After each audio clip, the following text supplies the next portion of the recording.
On the Wake Radio presents The Center with your host, DC Radical One.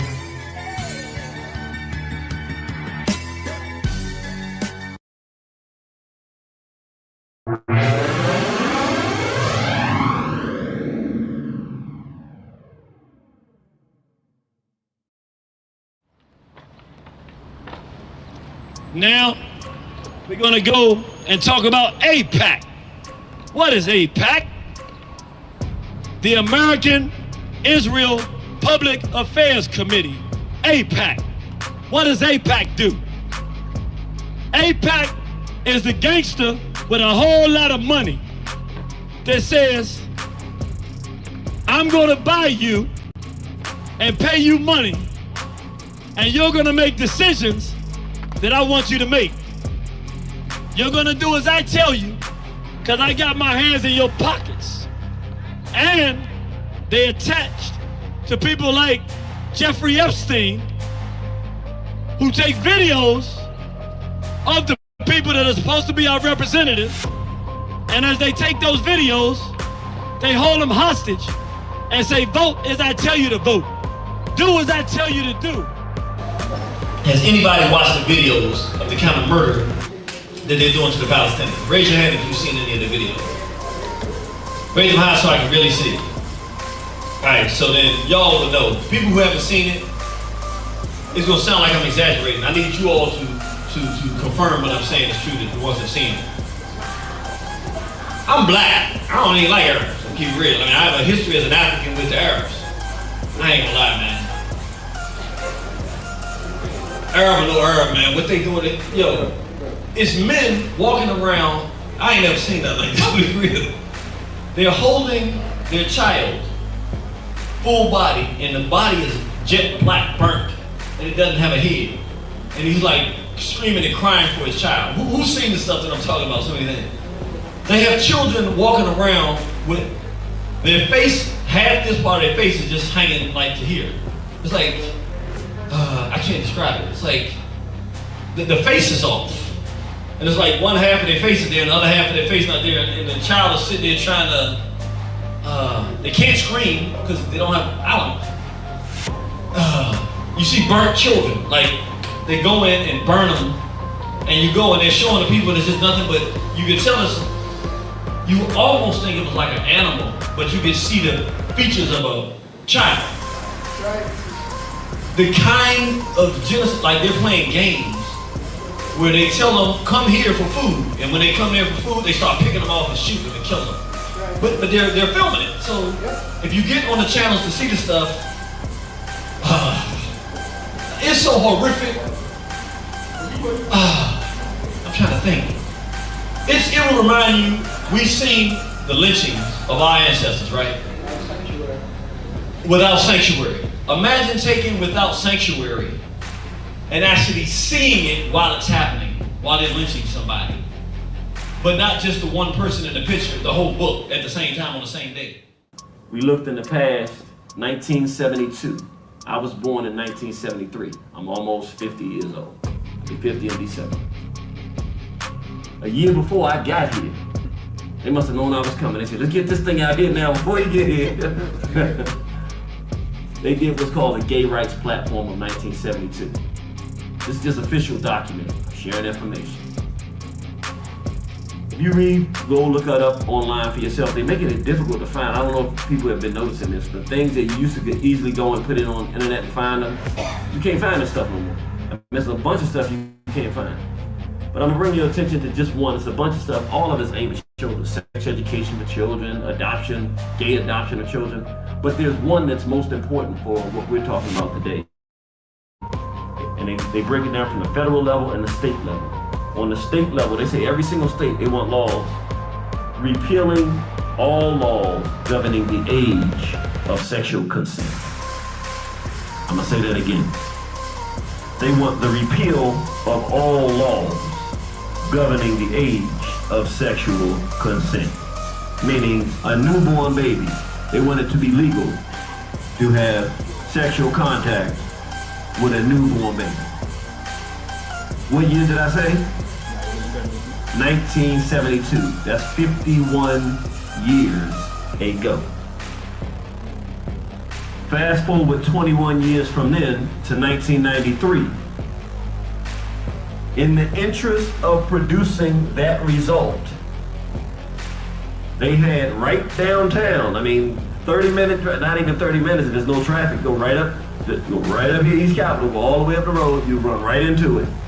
They had the 1993 Gay Rights March on Washington.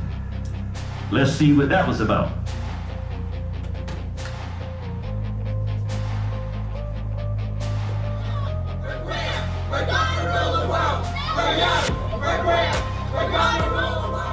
Check one. Did y'all hear what they just said? Do I need to play that again?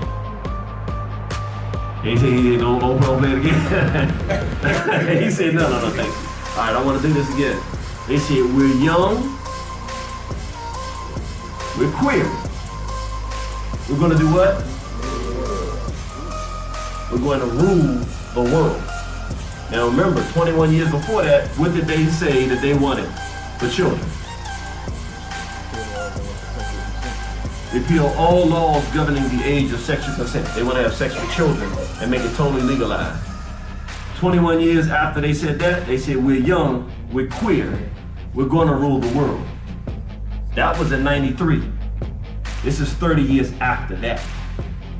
So they've had 30 years to say we're queer, we're going to rule the world, which at that point they said, we haven't gotten to the point where we rule the world, because if they did, they wouldn't be saying that. They would say, we're young, we're queer, and we rule the world. They didn't say that. We're young, we're queer, we're going to rule the world and have it our way. Something that's not talked about enough. Everybody needs to get a copy. We have them out here today. Get your packet. His name is J. Bart Klassen, MD, medical doctor. He worked directly with Anthony Fauci in '88, as far back as 1988. Thank you. And what he talks about, the title of his article, a peer-reviewed article, COVID-19 and illegal bioweapons activity and insiders' revelations. What does J. Bart Klassen say? I'll just read this one line here. Israel never signed the 1972 Biological and Toxin Weapons Convention, and the author provides evidence to indicate the Mossad, which is the Israeli CIA, using U.S. human and material assets in running a large genocidal bioweapons attack on the world. He has a peer-reviewed study where he shows the information as an insider working there that this whole pandemic was orchestrated by Jews as a massive culling and killing and murder of people on this planet.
Greetings, friends, family, allies, and enemies.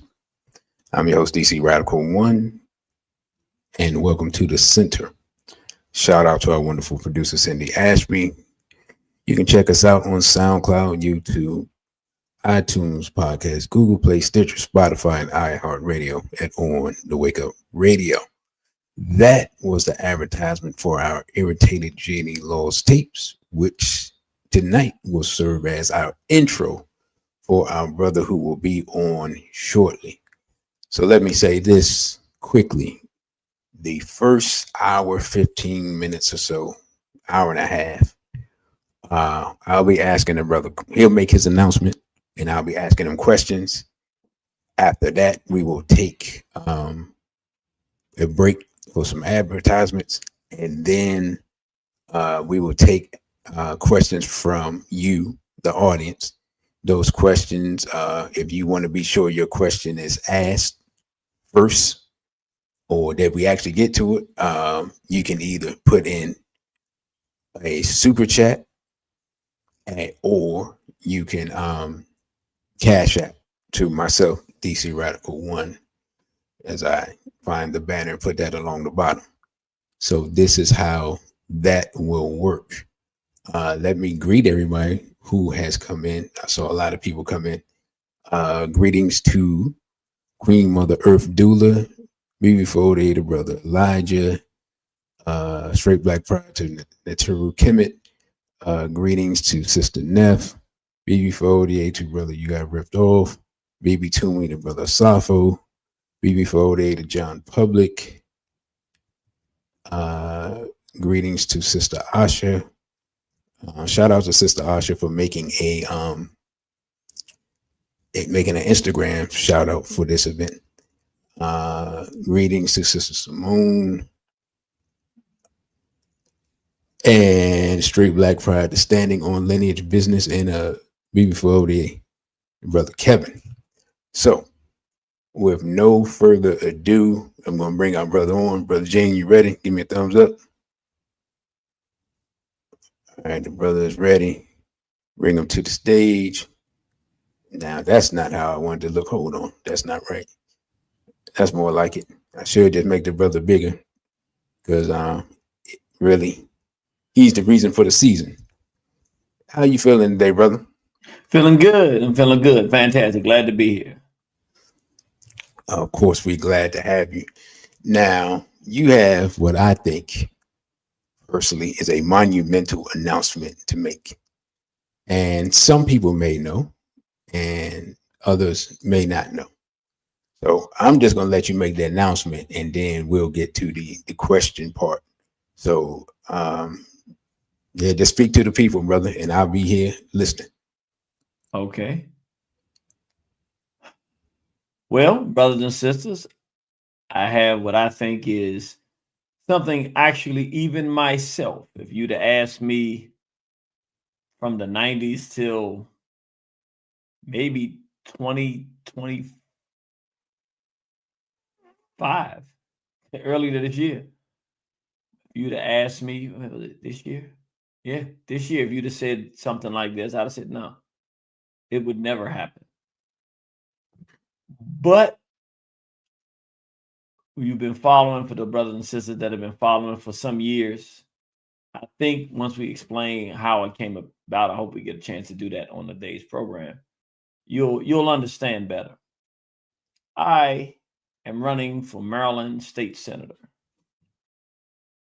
I'm going to say it again. The Irritated Genie, Ayo Kimathi, is running for Maryland State Senator.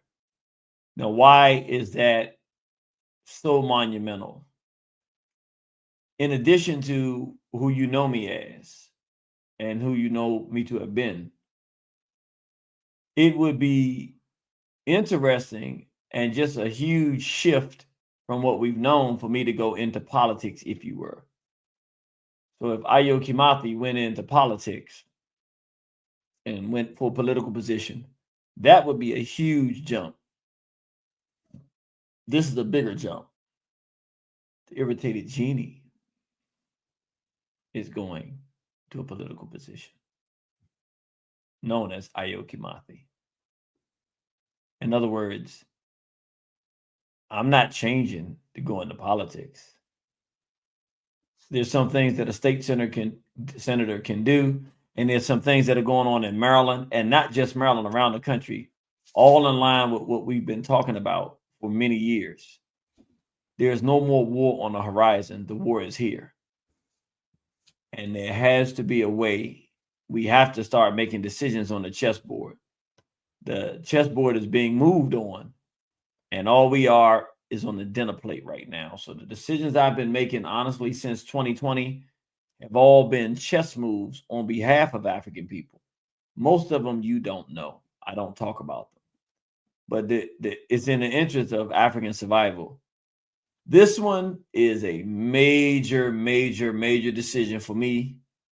I realize in order to help our people, one, I've been blocked from being able to really talk to you. I can't really say what I really want to say to you, or what I have said to you strategically or traditionally, because they block me online. And it doesn't matter if it's here on the center or any person's program. I'm very limited in what I'm able to say. I almost can measure when their programs will be taken down. So they've been very effective over the past, really, since, when I think about it, since the mid 2000s, in blocking the amount of people that get to hear what I have to say. It's much more effective now. They're much better, and they're doing it to a lot of people. So it doesn't stand out as much to people. But if you had any idea of the difficulty it's been for me to reach people, you would be shocked. At any rate, I've been looking at what's happening to Black people, not only in America, but in Africa, South America, in the islands. And the weight of the world is coming down on us, like it did our Haitian brothers and sisters. And in 1791, they said, enough is enough. Let's get it. Well, we are, as an African world community, we are in a 1791. The time for action is here. Unfortunately, many of our people around the world do not understand what we're in. I do. Many of us who do and traditionally have history in fighting for our people, an issue that can become more of an issue if we don't do something about it.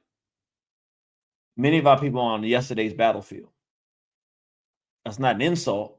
And it's good to have experience on yesterday's battlefield, because at any moment, yesterday's battlefield becomes today's battlefield, and we're fighting multitudes of battles. But to be genuine and honest, we are on a new battlefield.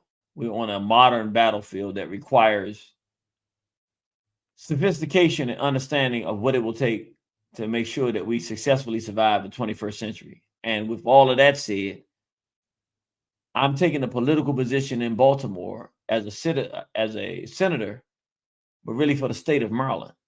It's one of the largest districts in Maryland, and particularly in Baltimore, 41st district. And I want that position because I can do a lot. I can't save everybody and can't save everything, but I can do a lot to affect some of these bills and laws that they're putting in place that directly affect Black people. So that's the big announcement. I'm excited about it because the most exciting part about it is that for those who haven't seen me in some time, I'm like, oh, the brother's going into politics. What is going on? The Irritated Genie is going to be, as opposed to going and sitting at a council or at a legislative hearing and sitting on that side with 2 minutes telling them, I'm going to be sitting on the other side with as much time as I want, telling them that bill is crazy. And you know what? I'm going to let all the people know that you put that bill out and what it's designed to do. And we're not going to let you do that, because that's do harm to people. I'll be able to say, I don't know what the incentive is for what's going on here, but some of the things that we see that are happening, the only incentive could be, the only way you would do some of the things that they're doing in legislative that directly affects everybody that's listening to me now. You, your children, the decisions that are being made, they don't just happen by themselves. They have to get some buy-in. And if you had any idea of the kind of treachery that goes on behind the scenes there and the things that are happening, it would tear your stomach apart, because a lot of the things that we're suffering and a lot of the issues we're dealing with, we actually don't have to deal with them. Somebody had to agree to it. And it wasn't that they forced or pressured someone. They just put some money out and people agreed to do it for the money, or because they were scared to say something about it. So what I'm saying is I'm going to be in a position, a lot of these bills that are happening in Maryland are happening all around the country.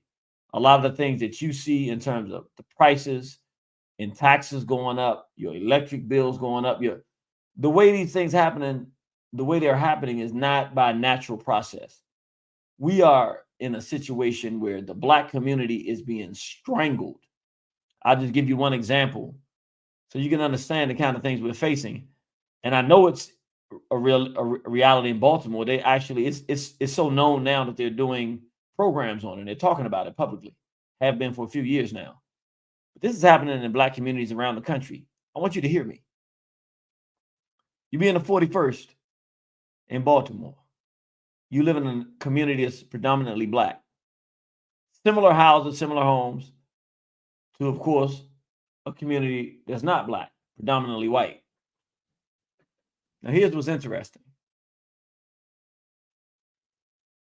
Your value of your home is less than the value of their home. Similar housing. But your taxes are significantly more. I'm going to say it again. They may have $1 million home. You may have a $300,000 home.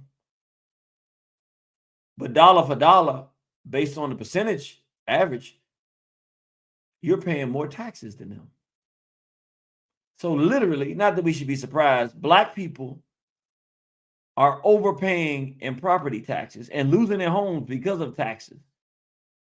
Issues with you've been in your home 30 years or however long you've been there, and now they're going to take your home from you because you can't pay the taxes, even though if you count it up over the past 20 years, how much you've overpaid in taxes, there's no way they would be able to take your home from you. You could actually pay off whatever amount that you owe and have some for years to come. They are coming after the Black community. Now, it's not just the Black community that's being targeted in America right now, in the entire American society, but in particular, Black people, in particular, in Baltimore. I can tell you it's like something, I describe it like a Black political Gaza. They're coming in, and anywhere that there are Black people that have positions that can, if they choose to, do something for the Black community, removing them and putting another group of people in. And it's happening everywhere. And so I'm letting the people know, and I'm announcing that I'm running because I need your help. The only thing we're missing now, I know what's going on. I'm ready. The people want it. It's good. We just have to get the information. The way these elections work, people just have to know that you're running. And in order to do that, you got to go door to door to knock. You got to have events. You got to do things to let people know that you're there. And that costs, quite frankly, it costs money. That's all we're missing now. So I need money. We're going to go in, and what you're going to see, I'm just going to tell you, it's going to be, I don't have a problem saying that. Just the fact that I'm doing it is legendary. You have no idea. If you think that I was something and that you love the Irritated Genie when he's speaking to the Black community, and in the community, you've seen nothing yet. I'm going to be there with them sitting there. That's my style anyway. They'll be there. When everything that's going on that they're doing is harmful to us, I'll be telling them it's a problem. It's got to stop. And this is how we're going to do it. I don't have a problem doing that. We get to dance live and direct. You'll see it. You'll say, we thought that the brother sold out, or we thought that he was going to go and be political. We get some political things done to help our people, but the monster's coming in the house. It's going to be the most exciting thing in Black politics since Dr. Cynthia McKinney. And the only difference will be, I mean, she was incredible, but we didn't know enough about her. We didn't have a way to share the information so that Black people knew the jewel that we had when she was in office for 6 terms. It's a horrible miss that we weren't able to share that information. We didn't have the access to the tools that we have, the internet, and to be able to use it the way we use it now. You're going to know what I'm doing. I'll make sure it's easy. I can just come right here and put it on Facebook. I can put it on pretty much Facebook, the only place I have now. Well, if they let me have a Facebook. I mean, I have it now, but it's just no telling. But suffice it to say, brothers and sisters, that's it. I need your help financially, and I need it big. Like, I usually need a little bit of money to do things. When I was going to Kenya to fight the legalization of homosexuality, we won. I asked for $5,000 overnight. I mean, I think it was 1 or 2 days. 5,000 came. You all supported. For those of you who were around then, we went. We got the victory. This time it's a little different. I can't do much with 5,000. If you give 5,000, I can do something. But I mean, a total of 5,000 wouldn't get it done. We won a victory. I'm looking for to start with, because my opponent has $150,000. I'm looking for $150,000. That's where I want to. That's where she started. And that's what I want to start with. I want to start out the blocks and run a campaign. And the difference is I'm going to be talking about what's really going on. So everything that you know that I've already been talking about, that you listen to the Brother Genie and you watch the videos and you hear there, but the general public doesn't know. The general public's going to know. Now I'm about to walk in easy with them to let them know what's really going on and who's the problem and what's the problem.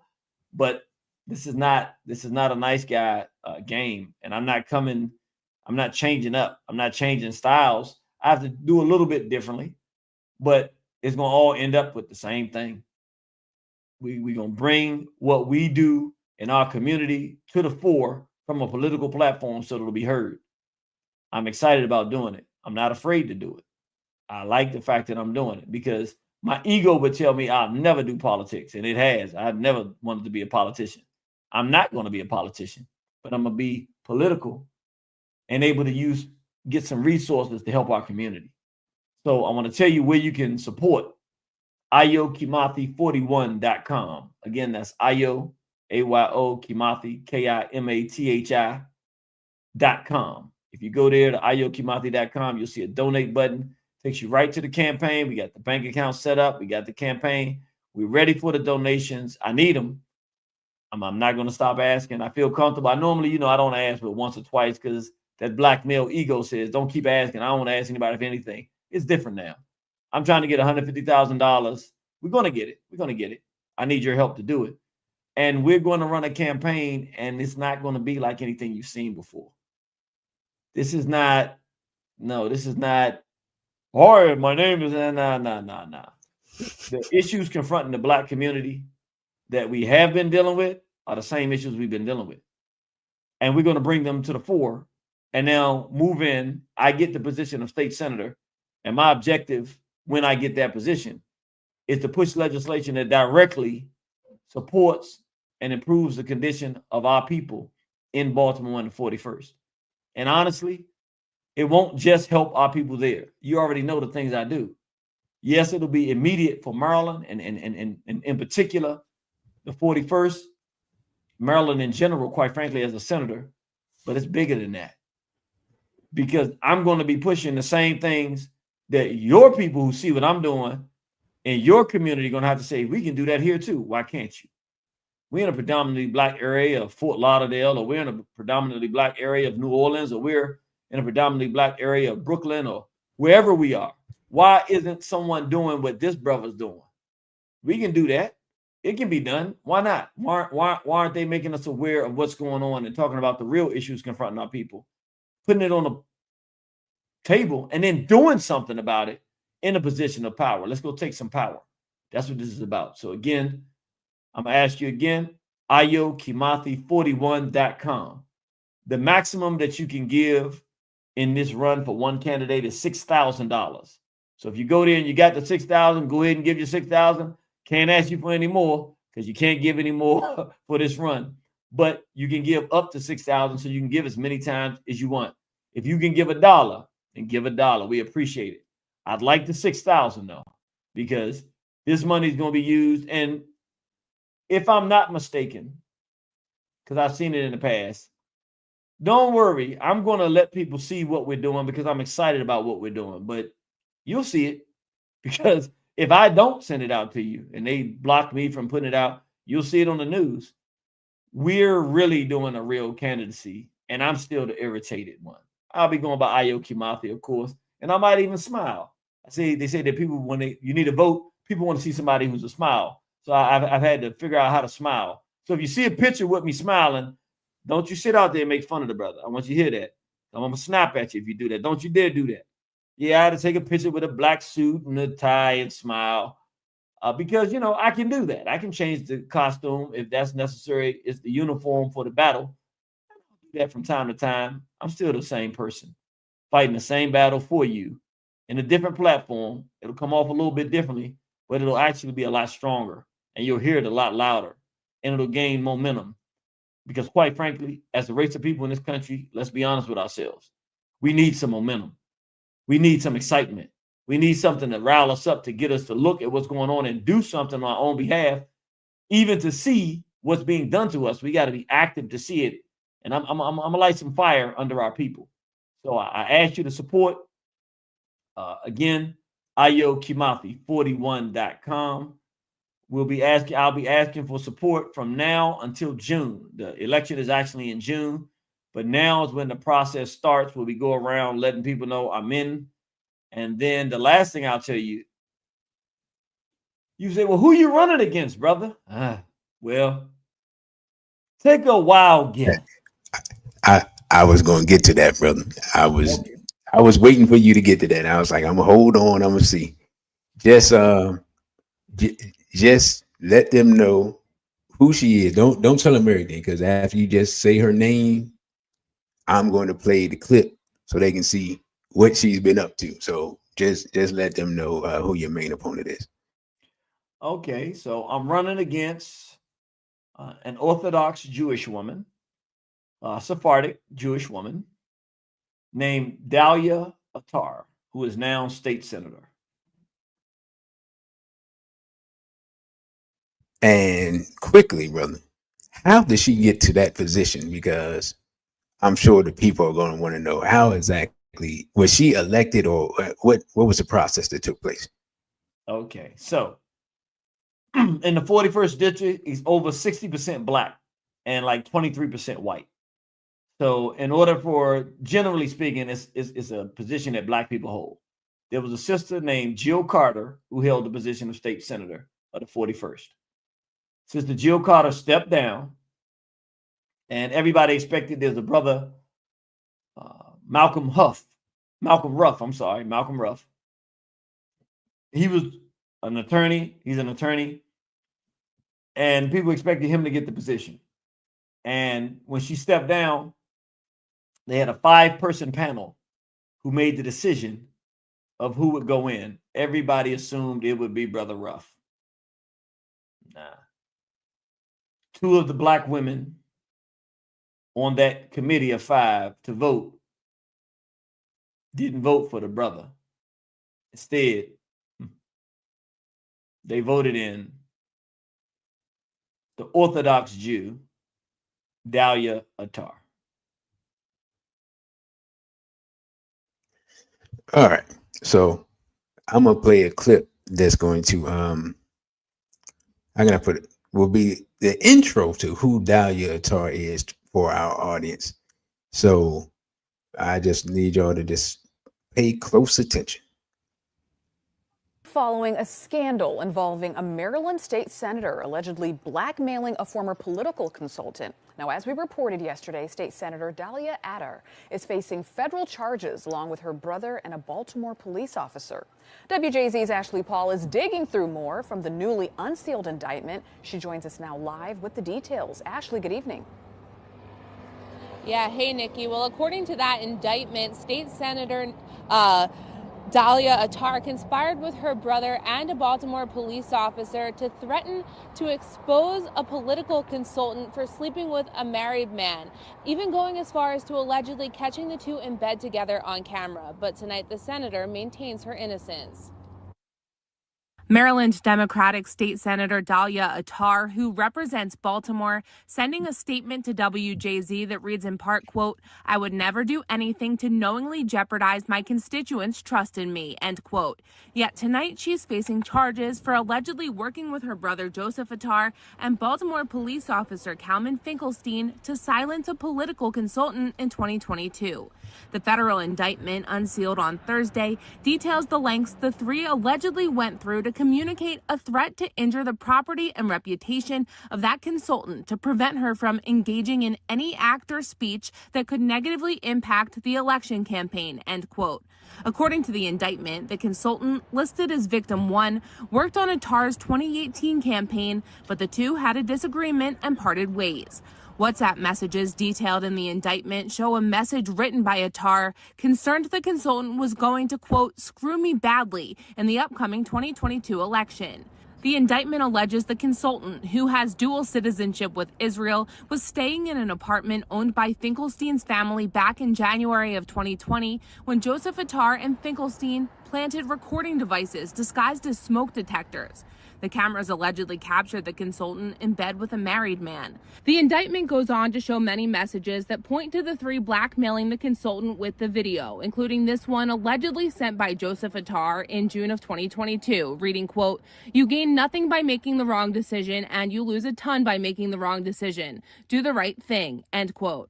As a result of the indictment, Finkelstein has been suspended from the police force without pay. He was previously removed from police duties and working an administrative role. We've known about the investigation going on since 2022. We've worked with the authorities since 2022 with what they needed. We're going to cooperate completely with the indictment. Now, Senator Attar tells WJZ in a statement that this is all due to a disgruntled employee, and she looks forward to telling her side of the story. Now, we reached out to her today to see if she would like to talk with us, but she never got back to us. According to our media partners with the Baltimore Banner, a judge ordered that all three be released from custody on the condition that they surrender their passports. For now, reporting live on your corner in Baltimore, I'm Ashley Paul, WJZ.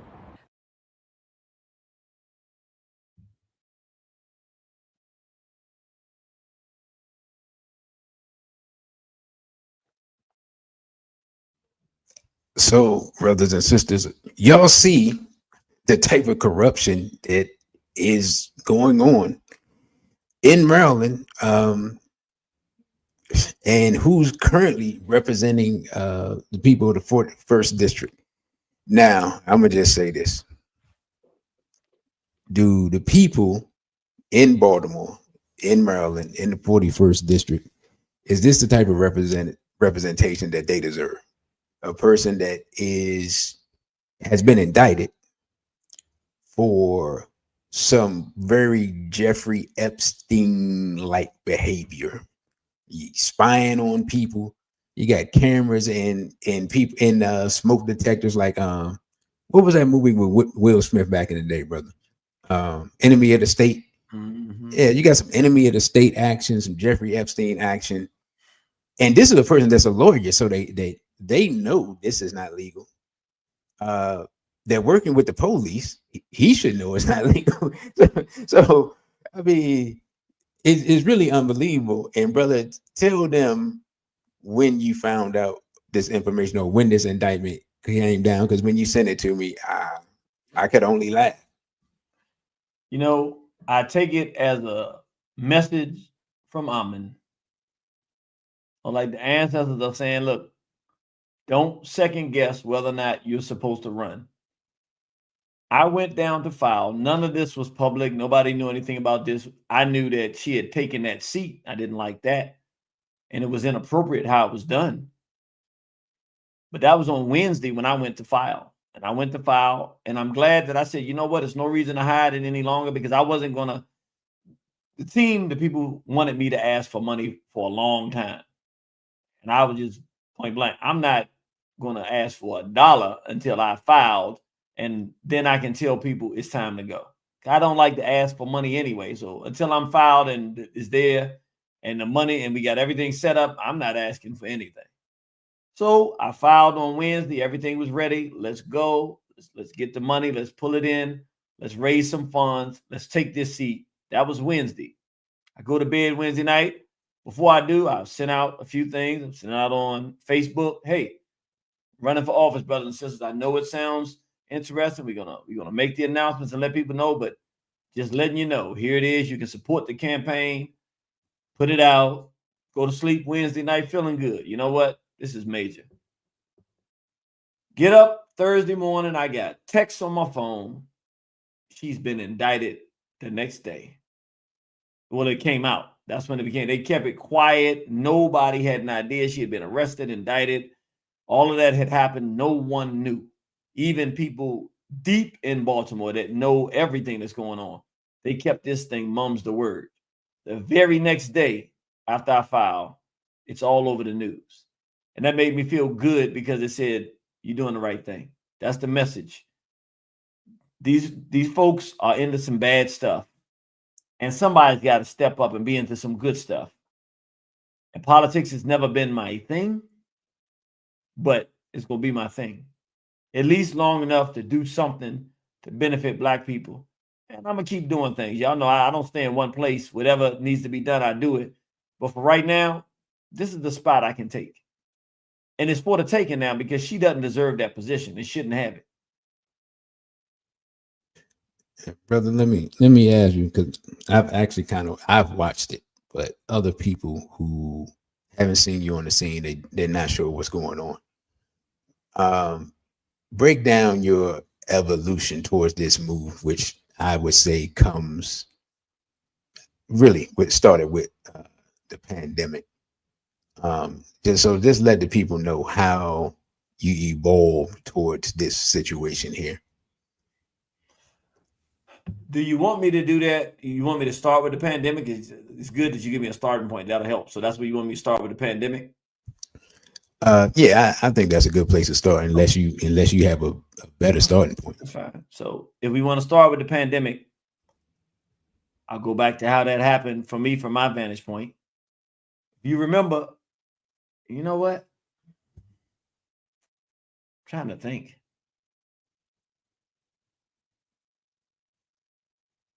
Okay.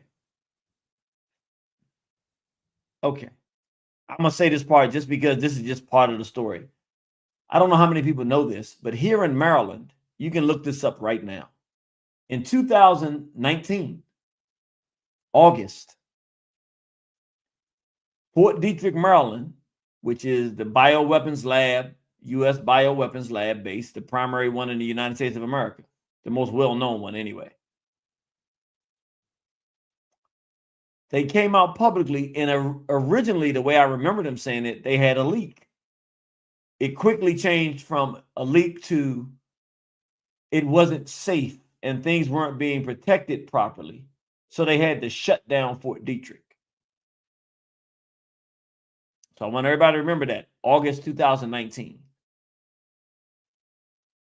Since that time, I can tell you any number of people, these white folks, I didn't really even talk to white folks back then, so I wouldn't have known unless I watched the news. I met white folks through this process. In August, they ended up in the hospital, unable to breathe, almost sure they were going to die, having no idea what had happened. This is the same time that they shut down the Fort Detrick lab. Are you hearing me? They couldn't breathe. The doctors had no idea what was going on. There was some strange kind of flu-like symptoms where they couldn't breathe. They were terribly damaged, and they didn't know if they were going to die or not. And of course, the people I talked to, obviously, they didn't die because they're still here. But everything we know of. Brother, can I interject real quick? Okay. To your point, I remember talking to a sister that year in like October, November, and she said she had been sick and had some weird flu-like stuff, and she went to the doctor, and the doctor really couldn't give her an explanation of what was going on. And I forgot about it until literally after the pandemic and all this stuff started. And then I started thinking, is it possible that she had this stuff and didn't know? Because of course it didn't have a name. We didn't know anything about it. When was it? Do you remember when it was? I believe it was like November, or maybe, yeah, like October, November. So before the announcement that anything was going on. If you live in the DMV between Washington, D.C. and Baltimore, and to the west to West Virginia, anywhere in that triangle, not necessarily Virginia, but anywhere in that triangle, it bled over to Virginia, but anywhere in that triangle of Maryland and West Virginia over to Western Maryland, where Fort Detrick, up in Frederick, Maryland, you will find people that you know who live in this area who face those same conditions, because that's actually what was happening at the time. So if you can imagine, this was happening, but we didn't know it was happening. But I did know that Fort Detrick had a leak because I had seen that. So anyway, fast forward. I didn't know at the time about Event 201. I didn't know about that. In January, Trump shuts down the Japanese from coming in the country, the Chinese, saying it's a Chinese virus. In a nutshell, I really didn't know what was going on. But I did know when the people in New York told me, because first it was in North Dakota and South Dakota, and I was thinking, there's a bunch of white folks out there. We've heard about mad cow disease, H1N1. It's just another thing that's going on. I didn't take it seriously. When I heard from my people in New York, the brother called me and said, they don't know one person who hasn't had a family member who's died. I said, whoa. I said, is this a bioweapon attack on black people? Because we know that this has been something that they've been talking about doing for a long time. So I had to say, I got to figure out what's going on. In fact, February 29th, 2020, I know because it was the day that we did, that was 1 month that we did four or five events for Black History Month. And my son, that night we came home, he was saying he had a problem breathing. And the next morning he couldn't breathe. And I'm thinking to myself, why? What's going on with this little boy? You can't breathe. Who can't breathe, son? But he just got to the point where he just couldn't breathe. Daddy, I can't breathe. He was 7 years old. And I was like, okay, all right, let's go. So I took him rushed him to the emergency room. And when they looked at his lungs, they were white he had all kind of, what do they call it? When the bacteria is in the lung, what do they call it? When you get sick and you have the bacteria in your lungs. You know what I'm talking about. Y'all know what I'm talking about. When you have that in your lungs. Yeah. Really have what do they call it? Mucus. No, I call it mucus. It's something they call it, not bronchitis, but if I said it, you all know what I was talking about. So basically, he was his lungs looked terrible. They were like, this is not simple. This is bad. Like the black nurse told me, this is bad, brother. I didn't know what was going on. So that was February. When President Trump came out, once I found out that the black people were dying in New York, I was like, this is a problem. Maybe it's targeted at black people. But I was still saying, but North Dakota and South Dakota, that's not black. So I was trying to figure out what was going on. And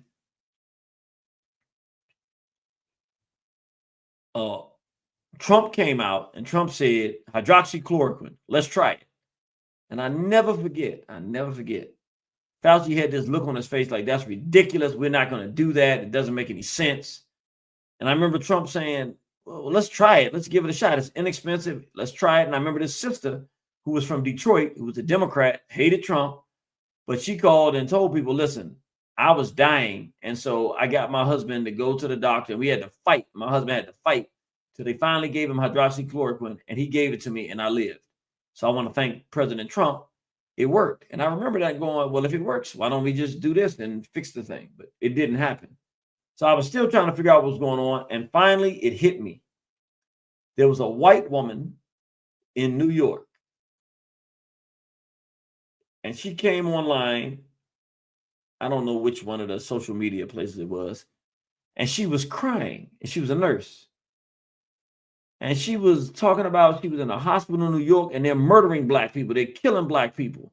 I don't understand. She started crying and she was upset and cursing and crying. And I never forget, I was looking and I was like, I could feel that she was being genuine, which for me was weird because I was like, just be honest, I was like, well, white folk want us to die. But why is she caring? And it's not white folk, these are black people. So why does she care? I'm thinking she would be happy. Not that I want her to be happy, but I'm like, I'm trying to figure it out. And then she said, you know, I forget the state she came from, but it was somewhere in the Midwest. And because I wanted to help communities that were less served and underprivileged get good treatment. And instead, they're in here murdering these people, black people. And she said, I reached out to NAACP and I called these different black organizations. None of them will contact me back. And I'm trying to get these people from being murdered. And I never forget, that's when I know she's telling the truth. Because that's exactly what they would do. They wouldn't even respond to her. They're murdering our people. She doesn't know us to contact, to tell us to come. We'd have came. You know, I would have come. There was a definite time when I'd have been Johnny on the spot with the people that we had. And I was going, it just hit me like a ton of bricks. I know who's doing this. I said, I know exactly who's doing this. If white folks in South Dakota and North Dakota are being murdered, and black people are being wholesale murdered in New York, and a white woman from the Midwest who didn't grow up in New York, and apparently didn't grow up in a system where she learned the technical aspects of racism, white supremacy, and genocide and how it works. She's just a woman that's a nurse that wants to save lives, which isn't what a nurse wants to do. She doesn't understand what's going on. She didn't grow up in New York. But I know who did grow up in New York. I know where she is. I know who's doing this. And that really is what began this whole directional compass, because that was the final straw.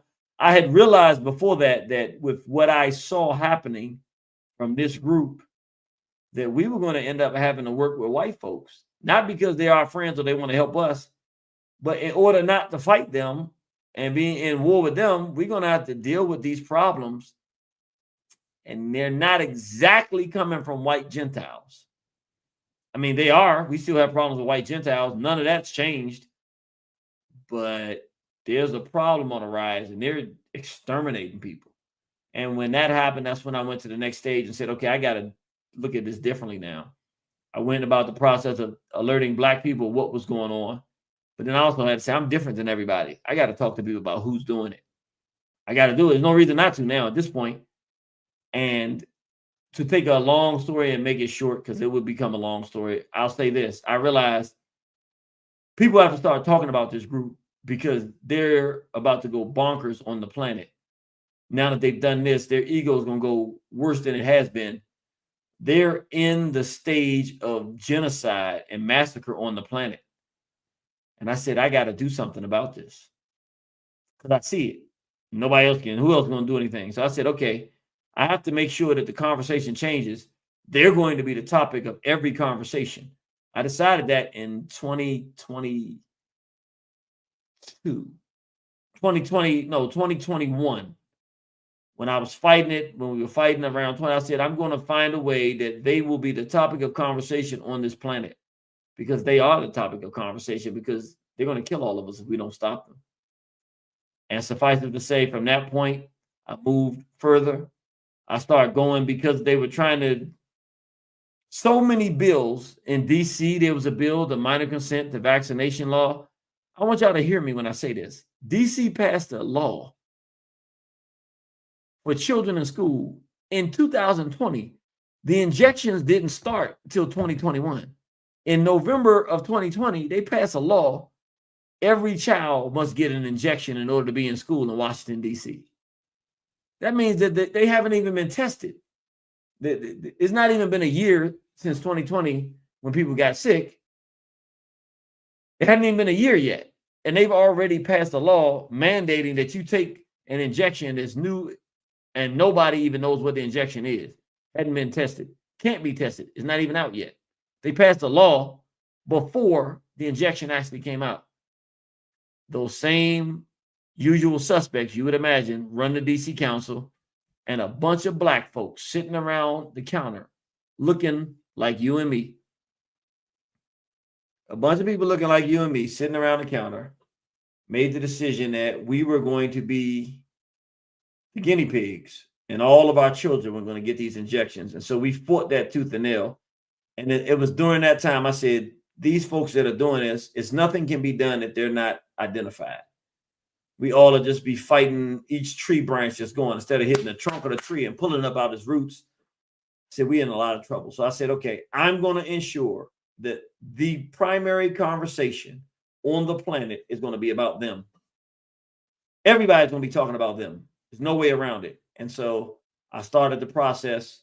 Eventually, I wrote a book that was about them. They are the problem.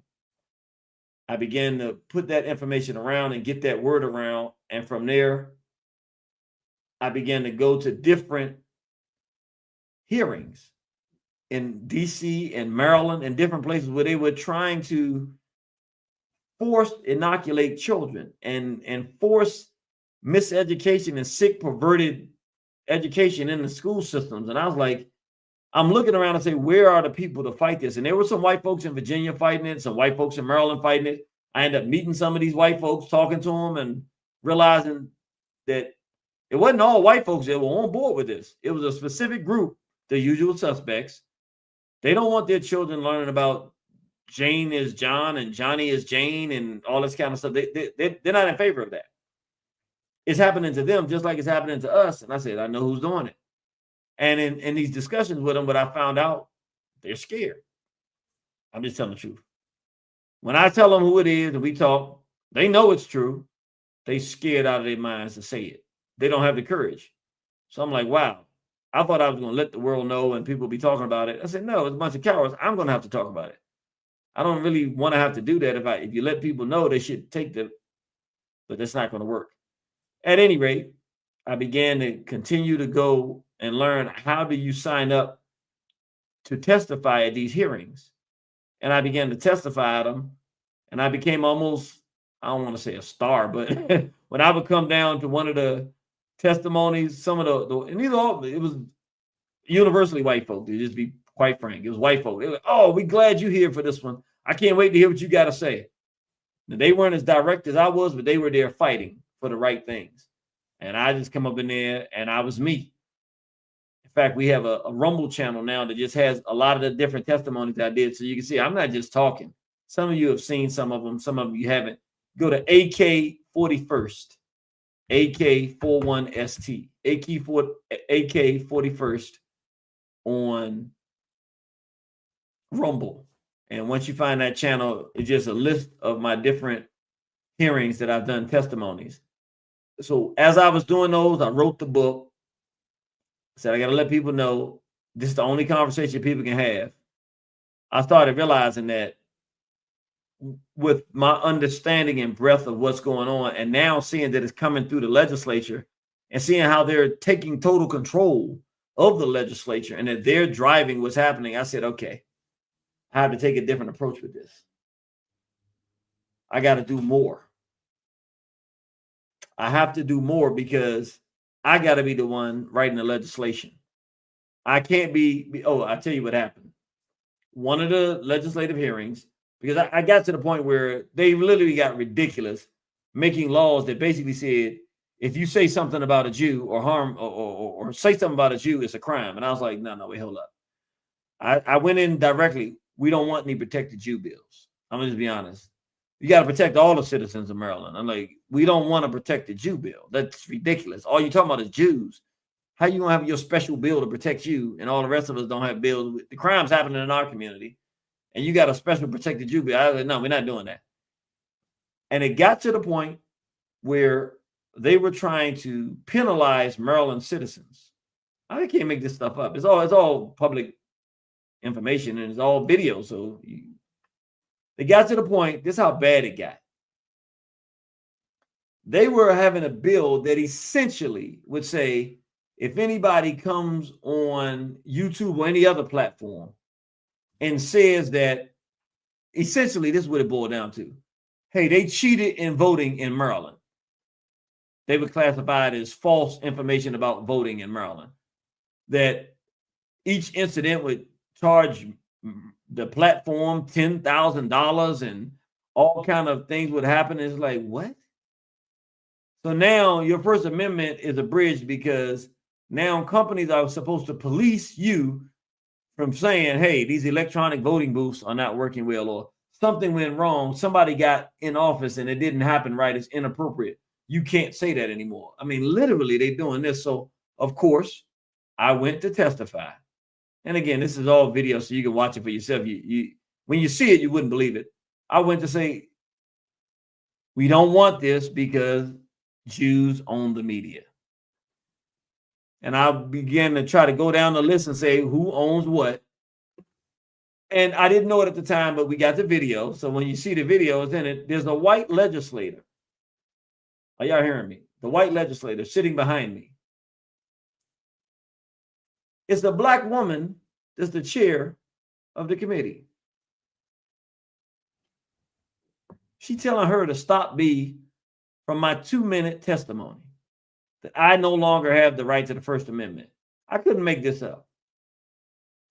And that was really the moment I said, okay, this is not going to work, because if they'll do this to me and I'm as bold and direct as you can get, there's nobody else that's going to say anything that's going to get heard. If they'll stop me and I only have 2 minutes, it's not going to work. I got to be on the other end of this.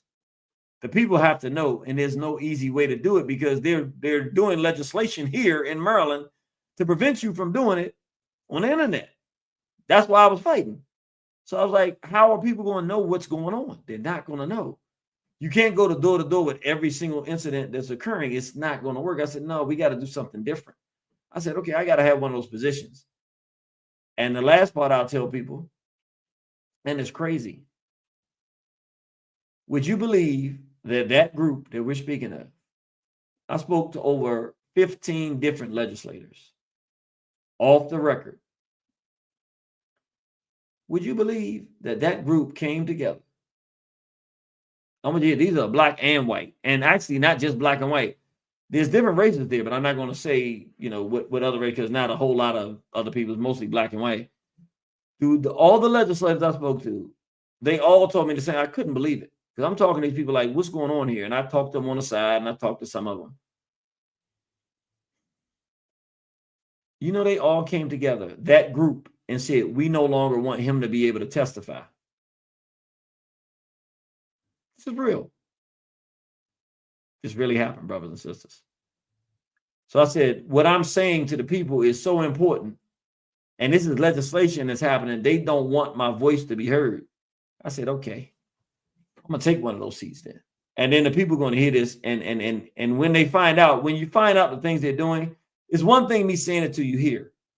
It's another thing when I have the backing of the state behind me. Now I'm saying it as a state legislature. When I let you know the things that are going on, I mean, think about it for a moment. To actually ask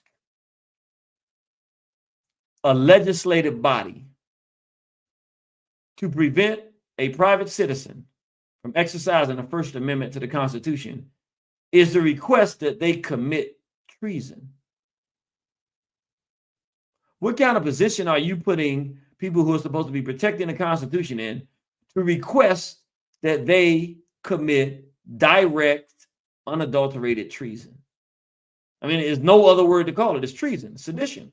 You're conspiring to eliminate the rights of U.S. citizens to freedom of expression, the First Amendment, the Bill of Rights. It's conspiracy, it's treason. And they're actually pushing for it and putting people in a horrible position. Imagine if they had not had the courage as the legislators to stand up and say, no, we're not going to do that. Imagine if they hadn't done that. I want you to hear what I'm saying, brothers and sisters. That means anything that you want to say about anything that's happening in your city and state and town. We're not just talking about the federal government that they've taken control of. Now in your city or local municipality, in your state, they want to have, these Jews are literally going bonkers. They want to have the right to tell you, you cannot speak. I'm not exaggerating. Like, this really happened. I can prove it. So I'm saying this to say, people say, what happened? I said, I got to go in. I said, because we already have black people in political positions who are not committed to the well-being of our community, would take $1 to do anything, and are not doing much of anything. That's not helping us. And the things that we're not knowing that are happening now are too dangerous. They way too much. They're not, listen, this is another bill. I'll just say this one. I'm sharing this because I want people to understand, why are you running? I want you to understand what's at stake. Nobody's talking about this. Would you believe they had a bill?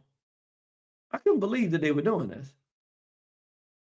That was basically saying that in Maryland, it would be legal for the pharmacist to give your child an injection without parental consent.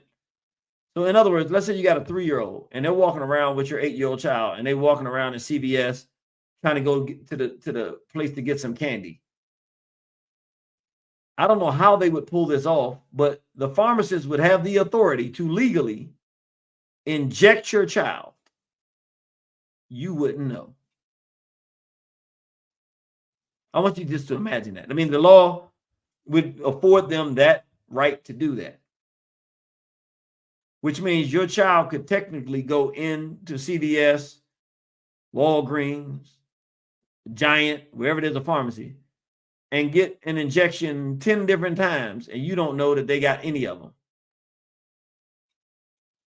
You give them a lollipop or something. What young person, and you want a candy bar? For a candy bar, if you let me give you a little shot, you won't even feel it, I promise. I mean, like, this is a literal bill that they were doing, and there were black pharmacists and other people that were there in favor of it and lobbying for it. And I'm like, are you serious?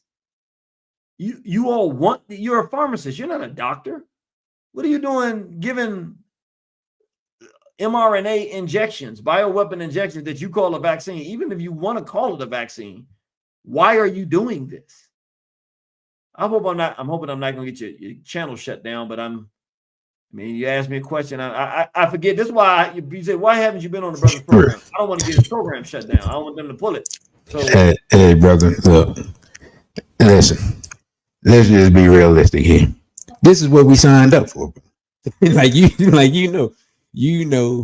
You, me, other brothers that we're close to, we all have sacrificed a lot that we don't even talk about. That literally none of us, the public has no idea.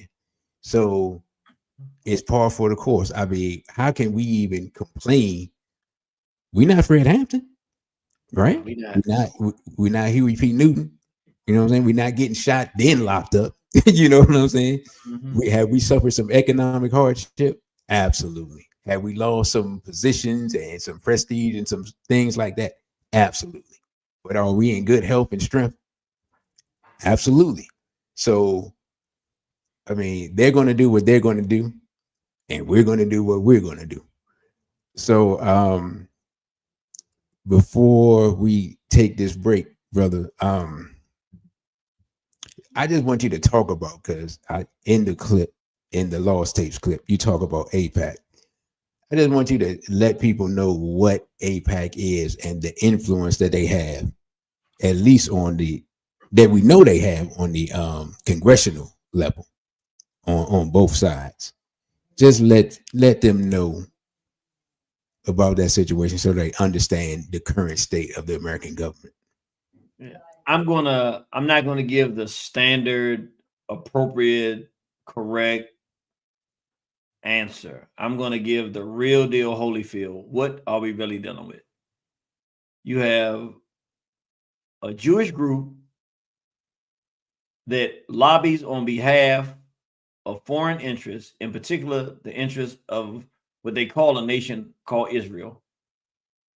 I consider Israel an idea more than a place, but nevertheless, there's the foreign nation of Israel. Whatever Israel wants, they have this political group that goes and essentially buys U.S. politicians and has bought the entire legislature. The single individual that has been definitive the entire time standing against them is Massey, Thomas Massey. One legitimate political figure that if anybody wants to vote for anybody for president, not that we believe that, I don't even want to say it doesn't matter at this point. What we know is because the Jews control everybody, if he were actually to run and get in, it would matter because they don't actually control him. There's one man who's like, they're not going to control me. He lives on a farm. He lives off the grid. So Massey's a different kind of character. Would that be a benefit to the U.S. if he ran? Yeah. If he won, absolutely. Because he's not going to do whatever the Jews want him to do. He's just not going to do it.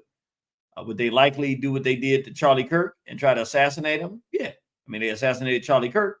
When they saw him turn in the direction, they would probably do the same thing to him. So my point being, this is what we have going on right now. And AIPAC is a political group of Jews that have bought off the American political infrastructure.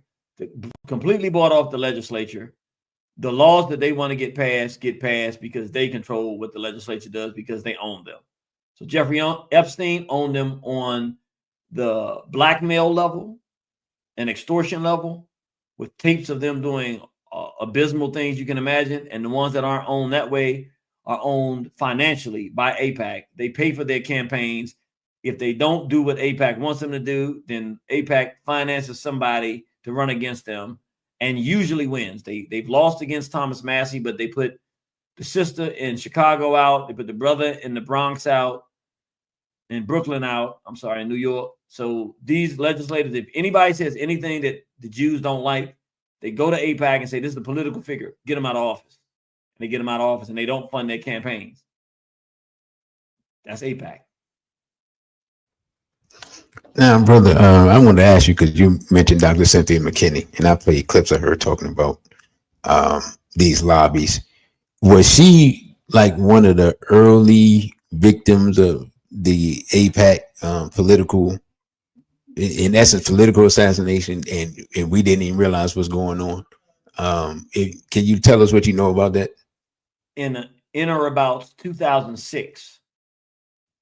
You know how America works. Anything they do to white folks, they've already done to black people. Anything they're going to do to anybody in the society, they start with black folks.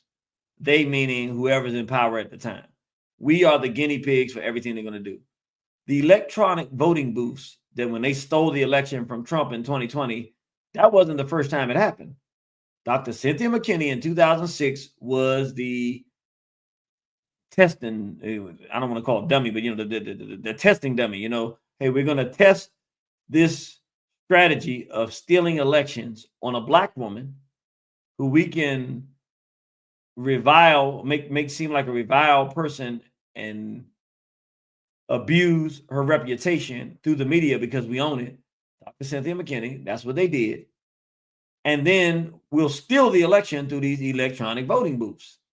And they did everything every horrible thing you can imagine to steal her election. Let me tell you the relevance of that. A lot of black people out there don't know this. The Iraq war was decided by one vote. I'm going to say it again. The decision to go and murder the Iraqis for the Jewish bombing of the Twin Towers in 9/11, done by the Jews, the dancing Israelis were there to film it.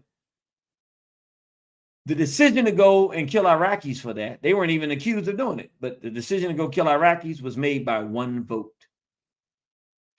Dr. Cynthia McKinney had been put out of Congress with these electronic voting ballots. From what I understand, what I heard, it was spearheaded by, what was Obama's chief of staff name? Rahm Emanuel. Rahm Emanuel. And Rahm Emanuel paid and financed, is what I heard. So this is hearsay. Most of my hearsay is pretty good. That he came and said, we got to run her out of office. And they ran someone else. And that individual voted for the war. That's how that war happened. If she had gotten into office and they had not used those electronic voting ballots, all of the U.S. citizens that died and soldiers that died in the Iraq war, that wouldn't have happened. All of them that had PTSD from that war wouldn't have happened. All of the Iraqis certainly wouldn't have died from that. All of the money that was lost and taken and everything that we know that occurred in that would not have occurred if she had been able to stay in office. So this is what AIPAC did. Now, what AIPAC did, why they wanted to run her out of office, is she was the first person to come out publicly and tell everybody. She said, They sent me a fax from AIPAC saying, sign this, saying I, as this U.S. congressperson, will be loyal to Israel. And she said, I absolutely will not sign it. I'm an American citizen with a loyalty to United States of America. That's the only country that I will give any loyalty to. She said, this is ridiculous. Don't send me this again. They got infuriated and said, fine, you won't be in office. And they went out and put millions of dollars behind other people and did every dirty trick you can imagine, even as far as running her out of being able to have a facility to run against them. In other words, she wasn't even running against someone that was Jewish. She was running against a black guy that they had put up, a nobody Jones, I don't even remember his name. I think he's still in office, but he was not a figure of any relevance. They put money behind him and ran him against her and used those electronic voting ballots because she would not sign the AIPAC agreement to loyalty to Israel. And they ran her out of office. And then since that time, quite frankly, I am unaware of serious, hard, dedicated to the well-being of Black people, individuals who are in the Congress working on behalf of our people. Who they are, you have to tell me because I don't know their names. Yeah, brother, I have absolutely no idea who that would be. I don't think those people exist anymore, which, yeah, I mean, when you put it that way, it makes your candidacy that much more relevant. Years ago, with 60, 70 years ago, Honorable Elijah Muhammad said that we should have candidates that represent our interests and can put put his platform, the platform of the nation, before the United States government. So really, even though I'm not gonna lie, at first I had my questions. You really are walking in the line of the divine and doing things that various ancestors have said need to be done. And people say it all the time. I hear it a lot all of a sudden. If you're not at the dinner, you're on the plate. And the most dangerous thing that can happen now is for Black people to be on the plate, because one thing we know about the Zionists, they will cut a deal to avoid physical confrontation. And we don't want to be outside the door while they're cutting deals with whomever amongst our enemies, because basically Black people are surrounded by enemies. We don't want that to be the situation. But I'm gonna go international with this next question. Have you seen the situation going on in Tanzania? And can you just speak about what's going on, the various uprisings on the African continent over the last maybe 6 months or so? There's so much going on. What I can basically say is that it goes back, I'm going to be honest, it goes back to where we started. In 2020, the president of Tanzania was named Magufuli, Baba Magufuli. What was the name? Robert, what was his first name? Baba Magufuli. I thought, was it John? Baba John Magufuli. Yes. President John Magufuli. And he was really the jewel of Africa at that time. I mean, non-corrupt leader, brilliant man, taking the country in the right direction. His vice president was the Muslim woman who is now president of Tanzania. He didn't shut his country down for one day because of this COVID thing. He said it's a scam. He did a whole little test to prove that it was a scam and shocked the world and laughed at the world and said, we're not shutting down anything. In 2021, they murdered him. So when they murdered him, this woman took over as president. It was time for re-elections to happen now. And quite frankly, in Tanzania, they shut down the opposition, locked them up, made it illegal, pretty much illegal to run against her. And a lot of people have been harmed, some killed in this whole process, and there will be no election running against the president that's in office now. So, but you had, when that happened, because you have some of the young students over in Kenya, young people over in Kenya who are fighting for their liberation and fighting for political change there. They went over and joined the young people on the ground in Tanzania and said, we'll help you protest and fight. Now, I'm not on the ground, so I can't say exactly what's happening, but there's a lot going on in East Africa there. I can also tell you that, of course, in Sudan, it's a mass genocide. It's really horrible. And unfortunately, it's being funded and supported by the UAE, United Arab Emirates, and Israel through the United Arab Emirates. But a lot of it is black on black crime. Yes, in some ways, the Arabs are orchestrating it with Jewish backing, but a lot of the physical on the ground killing are black people who think that they're Muslims, or some of them are mixed, part Arab, part black. Some of them are black, but they think that they're Muslim and they're Arab, so they hate black people, and they're killing black people. And then some of it is just two different factions of leaders that are fighting, getting black people to kill black people. So it's a ugly situation with so much going on in Sudan. It's just really, really, really ugly. And we need something to happen there. We know a lot is going on with Congo, similar things happening.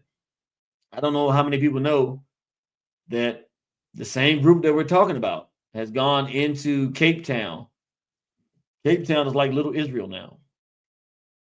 In fact, it's so bad that areas where black people are in shanty towns, but there's land there.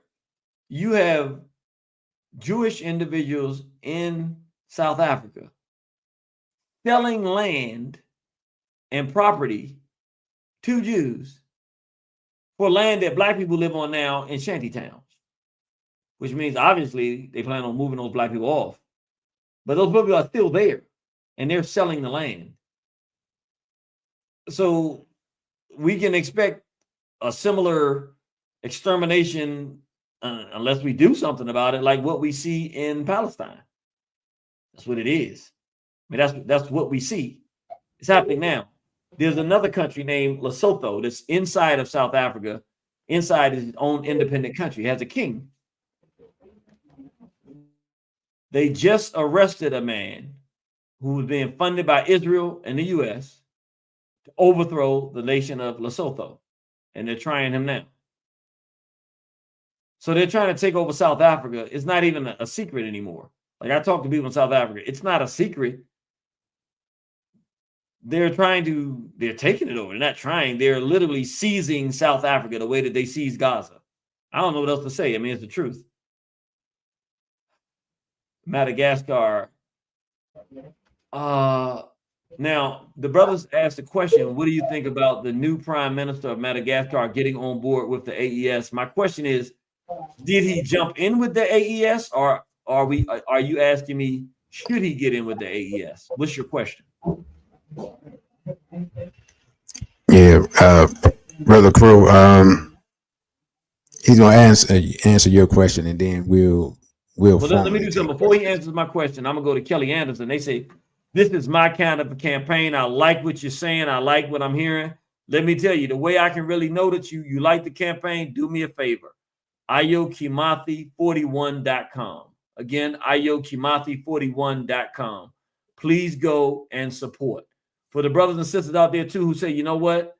We know that you're doing some other things. I can't talk about them, but believe me, I'm doing some things that you all would love, who want to support me otherwise, but you don't really know the politics. $ and Cashapp. $ Ayo Kimathi or $ Irritated Genie. I'm doing some other things that I can really use some support with. But right now, what I want to focus on, Ayo Kimathi 41.com.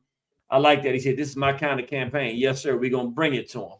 Let's go to Brother Crow and see if he can answer my question. Okay. We're waiting for Brother Crow. Now, what I was going to say is the second hat. Well, let's see. Yeah, in about 10 minutes, we're going to take a break. Then after that, we'll formally take questions. But Brother Crow been a long-time supporter. He says getting with the AES as an ally. Right. that Is he saying should they do it, or is he saying that they're doing it? Is it a good thing? I'm trying to find out specifically what his question is.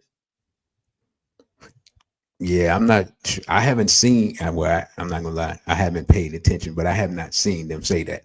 I heard Brother Traore say that they weren't um, taking any actual new members because they want to solidify what they currently have. And of course, during that interview, he said Mr. Goita is the president of the AES at this time, so he would really be in charge of making that announcement. So anything that would be going on would be informal. And that I got that from an interview with Mr. Traore with when he was speaking on Russian TV. And I'm sure you saw that as well, brother. No, I actually didn't see that one, but I'm glad you're sharing that great information. Okay, he said from what he understands, thinking about doing it. So I guess he's asking, do you think that's a good idea? I wouldn't be able to make that type of assessment. That's something that the AES will be better able to know, because what I do know is that every black-run African nation, Madagascar, he's not actually black, but I don't know that he's a bad president, but I'm just saying every black-run African nation should be moving in the direction that the AES is moving. I cannot say that the AES should open its arms because I don't know what these people's agendas are. I trust the AES. I trust Baba Goita. I trust Baba Traore, and I trust Baba Chiani because they're working together and showing us the direction we should be going. I can't trust these other people. I just don't know. And what I like is all of them are working with Russia. So what that says is they're showing what cooperative nationalism is. Russia, second most powerful military on the planet, fights for sovereignty for itself. The AES fighting for sovereignty for itself. Russia said, we can help you if you need some weapons and training. They said, of course we can use some weapons and training. And we got a few pieces of diamonds and gold for you too in exchange for that. Thank you.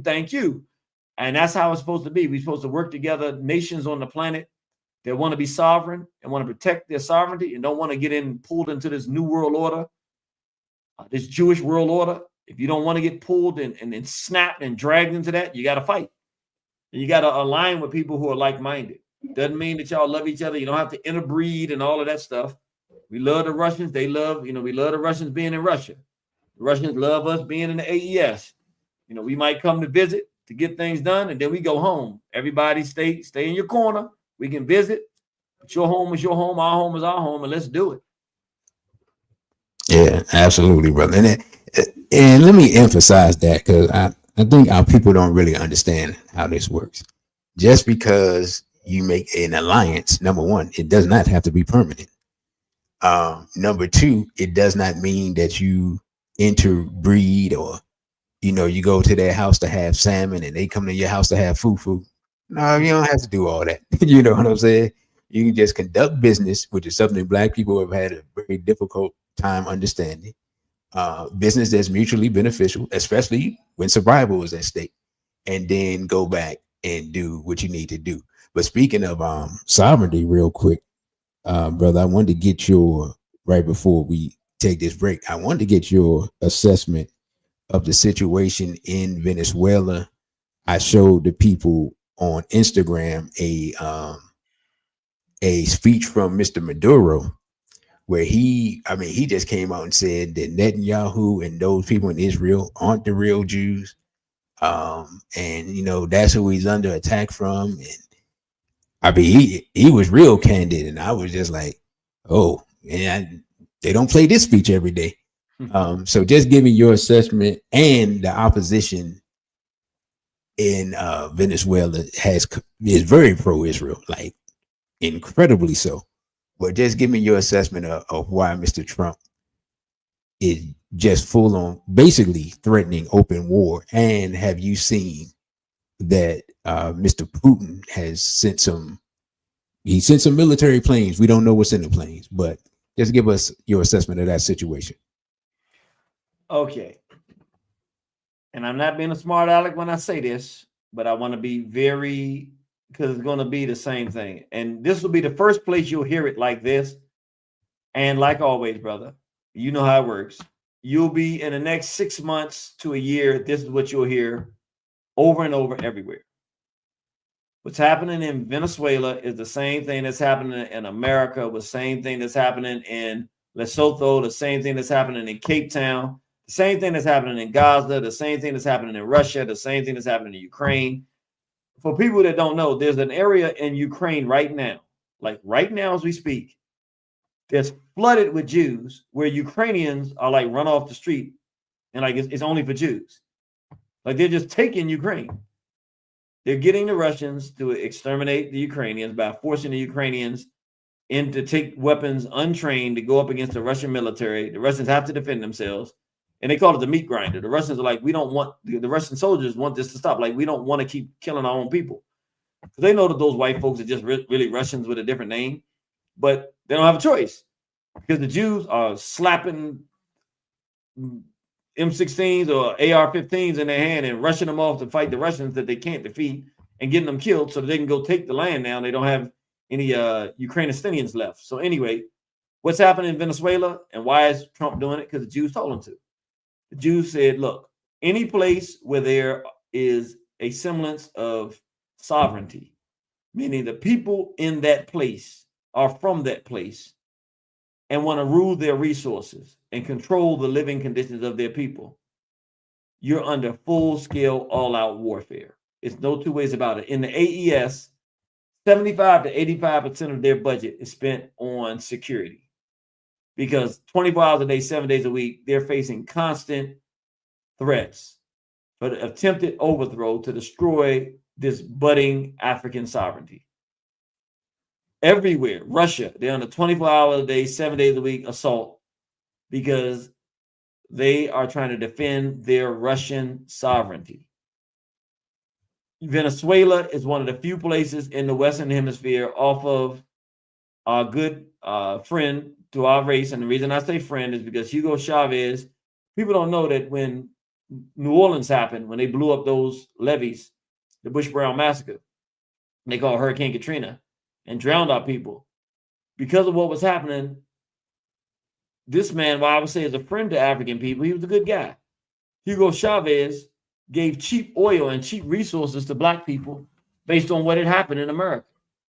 He's saying, look, we got to help them. We'll give them cheap access to cheap oil so that they can, get back in, get themselves together and help themselves. Like, we have some people that have done some things to help our people, and I don't like to forget them. So he started Venezuela in the direction of sovereignty, and Maduro was underneath him. And to whatever degree he's fallen in line with Chavez, to the degree he's doing it, I can't say definitively. What I can say, that's how he's being perceived. And as such, because he represents sovereignty in conjunction with Cuba, to a lesser degree Haiti, because it's so much chaos in Haiti that they're trying to overthrow the Haitians. They're in constant warfare since they won the war. They've been in constant warfare, but particularly since the Clintons came in, it's just been a war after war after war after destructive mechanism, after enslavement, after colonialism, after war after war, after invasion, after funded military destruction. It's just a constant war against Haiti because they're really the bedrock and the centerpiece historically of the war against tyranny and slavery in the Western Hemisphere.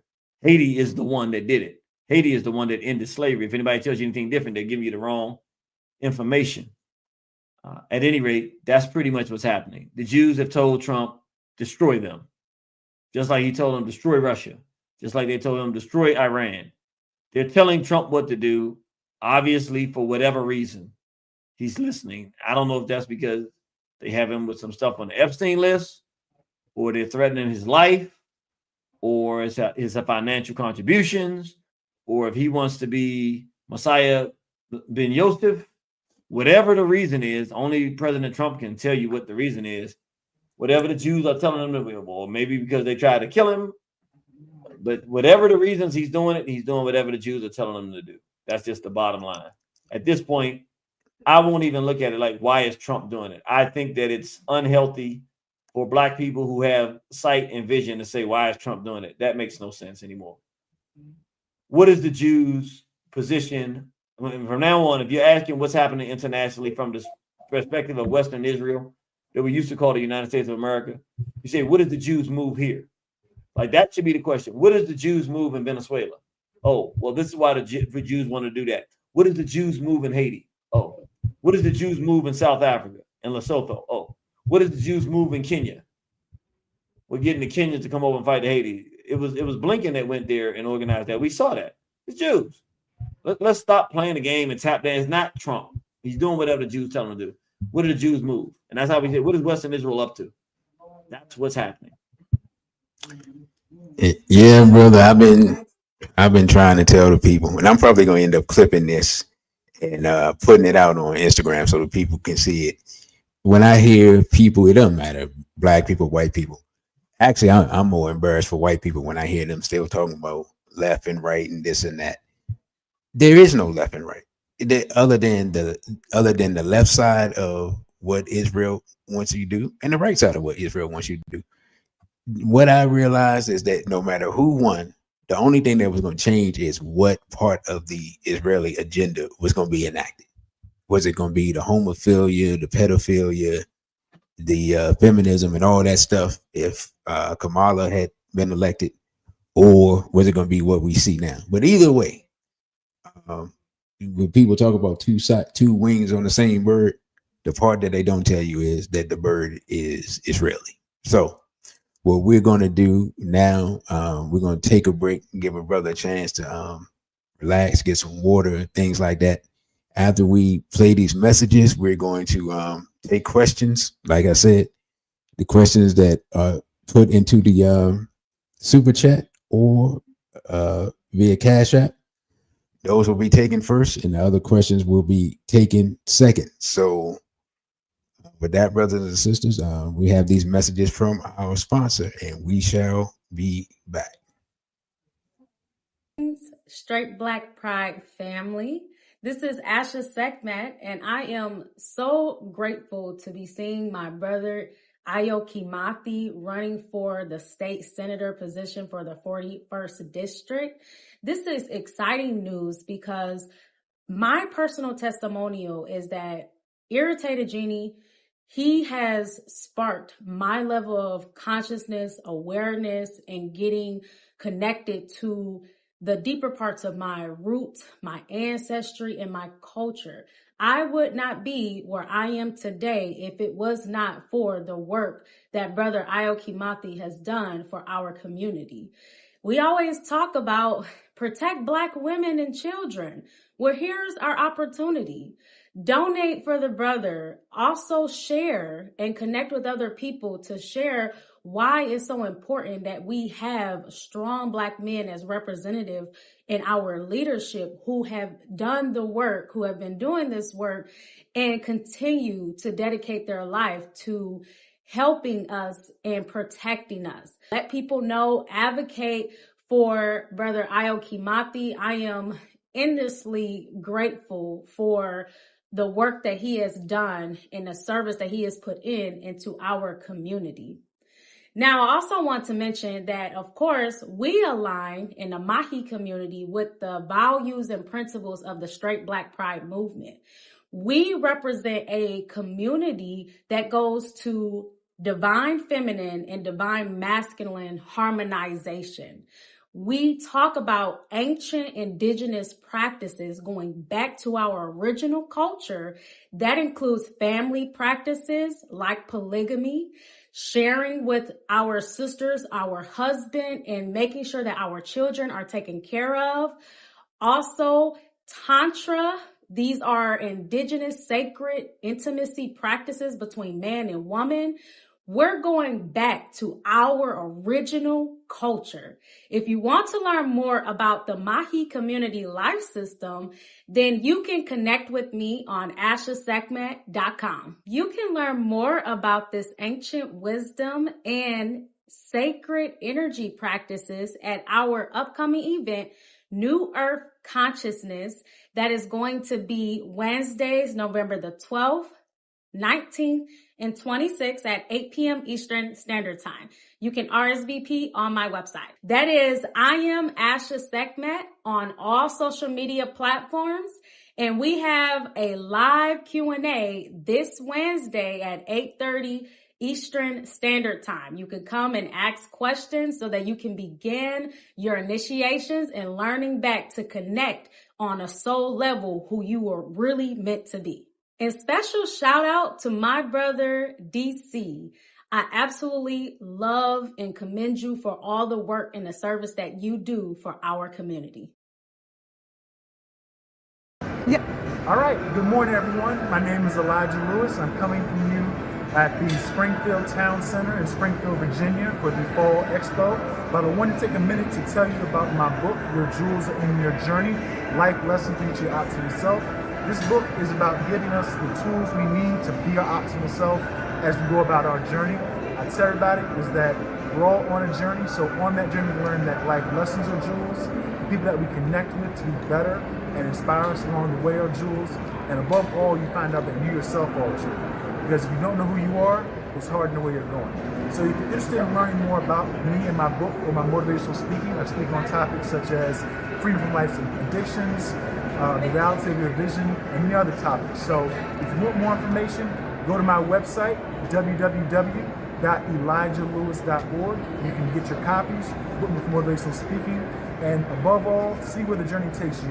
And at the end of the day, may you find many jewels on your journey and continue to be the jewel that you are. Thank you. I feel disconnected. Every word you speak can retune your soil.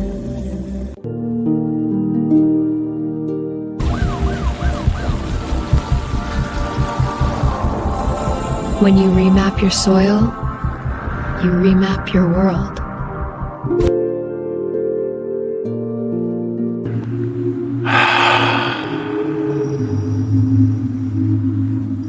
Breathe your way home.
Now, we're gonna go and talk about AIPAC. What is AIPAC? The American Israel Public Affairs Committee, AIPAC. What does AIPAC do? AIPAC is the gangster with a whole lot of money that says, I'm gonna buy you and pay you money, and you're gonna make decisions that I want you to make. You're gonna do as I tell you, because I got my hands in your pockets. And they attached to people like Jeffrey Epstein, who take videos of the people that are supposed to be our representatives, and as they take those videos, they hold them hostage and say, vote as I tell you to vote. Do as I tell you to do. Has anybody watched the videos of the kind of murder that they're doing to the Palestinians? Raise your hand if you've seen any of the videos. Raise them high so I can really see. Alright, so then y'all will know. People who haven't seen it, it's gonna sound like I'm exaggerating. I need you all to confirm what I'm saying is true, the ones that have seen it. I'm black. I don't even like Arabs. I'll keep it real. I mean, I have a history as an African with the Arabs.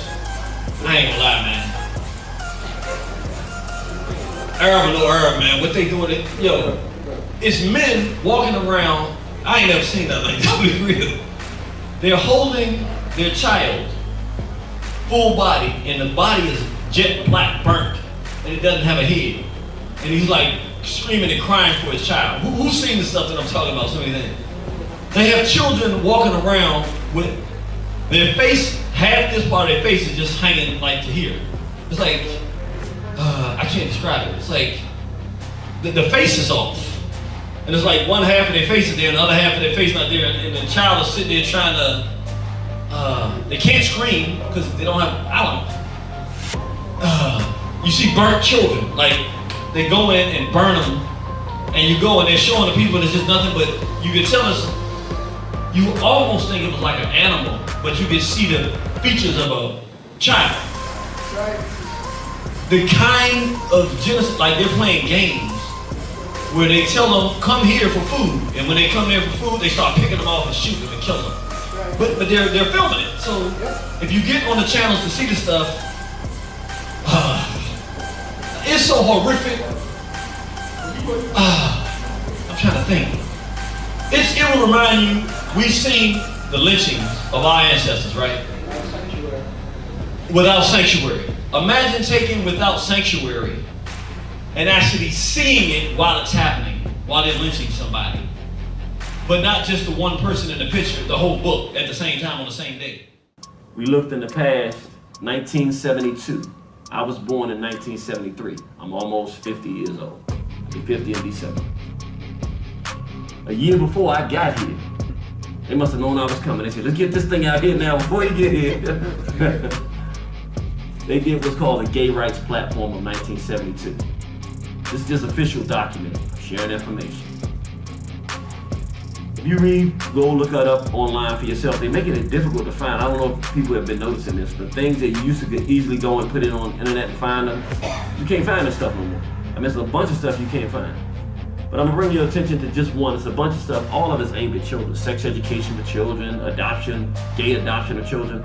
But there's one that's most important for what we're talking about today. And they break it down from the federal level and the state level. On the state level, they say every single state, they want laws repealing all laws governing the age of sexual consent. I'm gonna say that again. They want the repeal of all laws governing the age of sexual consent. Meaning a newborn baby, they want it to be legal to have sexual contact with a newborn baby. What year did I say? 1972. That's 51 years ago. Fast forward 21 years from then to 1993. In the interest of producing that result, they had right downtown, 30 minutes, not even 30 minutes, if there's no traffic, go right up here, East Capitol, go all the way up the road, you run right into it. They had the 1993 Gay Rights March on Washington. Let's see what that was about.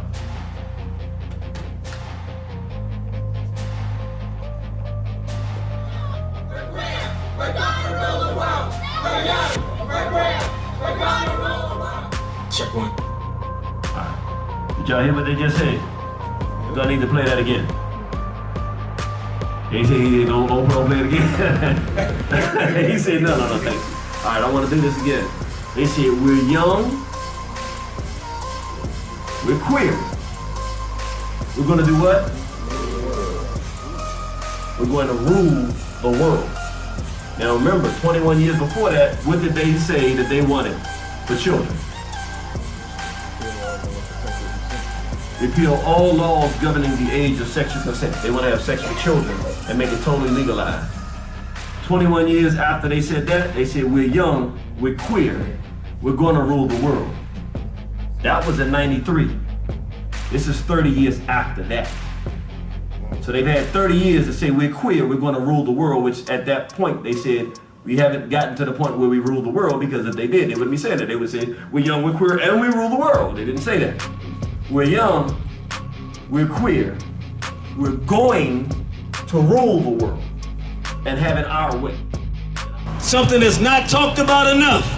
Everybody needs to get a copy. We have them out here today. Get your packet. His name is J. Bart Klassen, MD, medical doctor. He worked directly with Anthony Fauci in '88, as far back as 1988. Thank you. And what he talks about, the title of his article, a peer-reviewed article, COVID-19 and illegal bioweapons activity and insiders' revelations. What does J. Bart Klassen say? I'll just read this one line here. Israel never signed the 1972 Biological and Toxin Weapons Convention, and the author provides evidence to indicate the Mossad, which is the Israeli CIA, using U.S.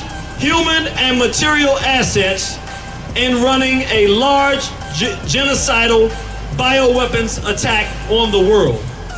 He has a peer-reviewed study where he shows the information as an insider working there that this whole pandemic was orchestrated by Jews as a massive culling and killing and murder of people on this planet.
All right, brothers and sisters, straight black pride.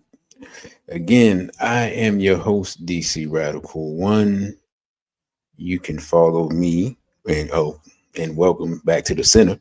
You can follow me on Instagram at dc.radical1, and Twitter at dc_radical_one, on OTWTube at dcradical1. If you are enjoying this program and would like to see more of it, you can donate via Cashapp, $dcradical1.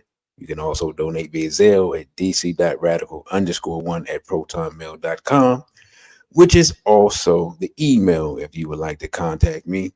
That last clip you saw was the Irritated Genie Lost tapes. If you're one of those people that hasn't seen the show in a while, or you only come around when Brother Genie shows up, but you're trying to figure out what he's been up to and what led to this decision, I recommend you get, if you can, the entire set of the Lost tapes. They are $25 per lecture, $100 for the entire set of 6, payable via Cash App or Zelle. Also, if you want to support the brother in his political campaign, you go to ayokimathi41.com. Is that right, brother? Yep, ayokimathi41.com, and there's a donate button. You hit right there, boom. That's right. And please, brother, remind me to put that into the description section of the video. So what we're going to do now, we're going to take questions. I'm going to take Brother You Got Ripped Off's question, because he donated so much that he gets questions for free. And then we'll go from there. Brother You Got Ripped Off says, do you think the Islamic crusade going on in Africa is a plot or is a part of the greater Israel plan? Israel funds the mercenaries just to come back and destroy them, which will gain them African support. I view it, the last part is a very interesting take on it. Clearly, what I see is the Jewish overthrow of the planet is generally done through other groups. So, for instance, they want to destroy the Arabs. They do it using America as the base. They want to destroy South America. They use America, the whites, white nationalists, the white folks as the base. They want to destroy brothers and sisters in Africa. They use Arabs as the base. That's who they fund to do it, only to then come around and say, we got to go fight the Muslims and fight the Arabs again. So, yes, I do see it as them using the Arabs and Islam as a tool to create warfare. It's almost like what Obama did. Let me just be point blank. Obama sent the war, paid Arabs to murder Gaddafi. When those Arabs murdered Gaddafi, they didn't stop with Gaddafi. They exterminated the black population. Some of those people were there. They're the original African inhabitants of Libya that still live there. Killed them and went down and started killing the people who had migrated there from different countries and were working in Libya, doing very well. From Nigeria, Ghana, they started lynching them. I have some of the videos. I mean, literally lynchings, like hanging them from bridges and hanging them from doors and just murdering and slaughtering black people, just exterminating black people in Libya. He funded that. Obama funded Arabs to murder black people. So that's kind of the way that the Jews operate. Jews put Obama in. Jews supported Obama. Jews were Obama. He was just a face for the Jew. Just like Trump at this point. I don't think it's always been quite this way. At this point, I don't know if he's any different than Obama, any different than Biden, any different than Bush the second, with Dick Cheney beside him. Shout out to Dick Cheney for finally dying. We appreciate that, by the way. I just want to say that real quick. Yes, sir. But I don't think that anything that we see in terms of leadership of the American Republic at this point, unless we get a Massey type of character, is going to be anything other than Western Israel leadership. Jews determining the course of America. And the ultimate conclusion of America is this complete and absolute third world collapse and destruction. That's their objective. Look around at go drive your car. Look at the potholes in your city. Look at your bridges. Look at your infrastructure falling apart. This whole place is already in a third world condition. People are just not being honest about it. Philadelphia has whole blocks of people that are just strung out. In the whole West and the Midwest, you have opioid crisis just tanking and destroying this country. It's been all orchestrated by the Jews. Yeah, brother. I mean, I can tell you personally, man, Black DC is in a lot worse shape than people say. No one wants to talk about it because you have to know where to go. But I mean, over in Northeast, and I mean, it's open air drug markets like it's 1988 again, you know. Since Trump has let the people, you know, the different police people come out, they finally moved out to that section of Northeast and moved the people along. But it got to the point you can't even stand at the bus stop because the bus stop is the drug market. So yeah, it's there's a lot of devastation going on in America and nobody wants to talk about it. And realistically, economically, it's to the point where there are people making videos of how you survive homelessness or whatever, and you know how to live in your RV or how to live in your car, or you know, things like that. Like there's a video channel dedicated to that, and this is all white people. So if they're in that condition, you know the condition that Black people are in. So brother, I got about 30 to 40 minutes left. How much time do you have left? I guess if we have some direct questions to ask specifically, then I can do it. I would like again to say, brothers and sisters, right now we have everything. And I want to say this. I know people out there, and I know things are rough for people right now. I'm going to be honest. I don't think for what I do that I ask for a lot. I really don't feel like I have. Now I'm gonna be serious. I love the, I've done the work. I'm doing it right now. I need money. I'm ready to go in and get this done, but it can't be done without funding. This is something that's tangible. You'll be able to see what's happening. You don't even have to guess. I need people that can do it. Go in, Ayo Kimathi 41.com. Go and give. If you can give 1,500, give 1,500. So I don't have 1,500. I got 1,000. Give 1,000. I don't have 1,000. Give 750. So all I got is 500. Give. It's important because right now I kind of held off. The campaign has nothing to do with you, but I wasn't going to ask you for anything until I was on the ballot. Now I'm on the ballot. Now the team is like, we put a lot into this. You gotta come up with something. So I need your support to let them know that it's worth their support. Because the only thing that's going to, in my estimation, from where I can see in my vantage point, that stops me from getting that office is getting the money. So I need you to support whatever you have. Give it. It's going to be worth it, and you're going to enjoy. If you think you've enjoyed, like the sister. Matter of fact, I gotta say this. So glad I talked my way into saying this. Whoever that sister Aisha Sekmet is, I need you to do two things. Ask her, can I use that promotional that she did, an endorsement of me? Can I use that? And two, tell her I said thank you so much. I didn't even know that she was going to do that. I really appreciate it. And it almost overwhelmed me. I'm glad it wasn't live. You could see me when it happened. I did not know that was coming. And I want to just say thank you to that sister. If she's in the local area, I want to give her a hug and say thank you. If not, I'm sending her a spiritual hug through the internet right now, wherever you are, sister. Thank you. That just warms my heart to know that people are supporting. And I want to use that if we can. So please check with her, brother, and find out if I can use just the part where she was talking about the campaign. And I would love to take that and put that up and start spreading that and sending that around. Because, like, again, I don't like to ask a lot, but to have someone else asking like that really means a lot to me, and I want to use it.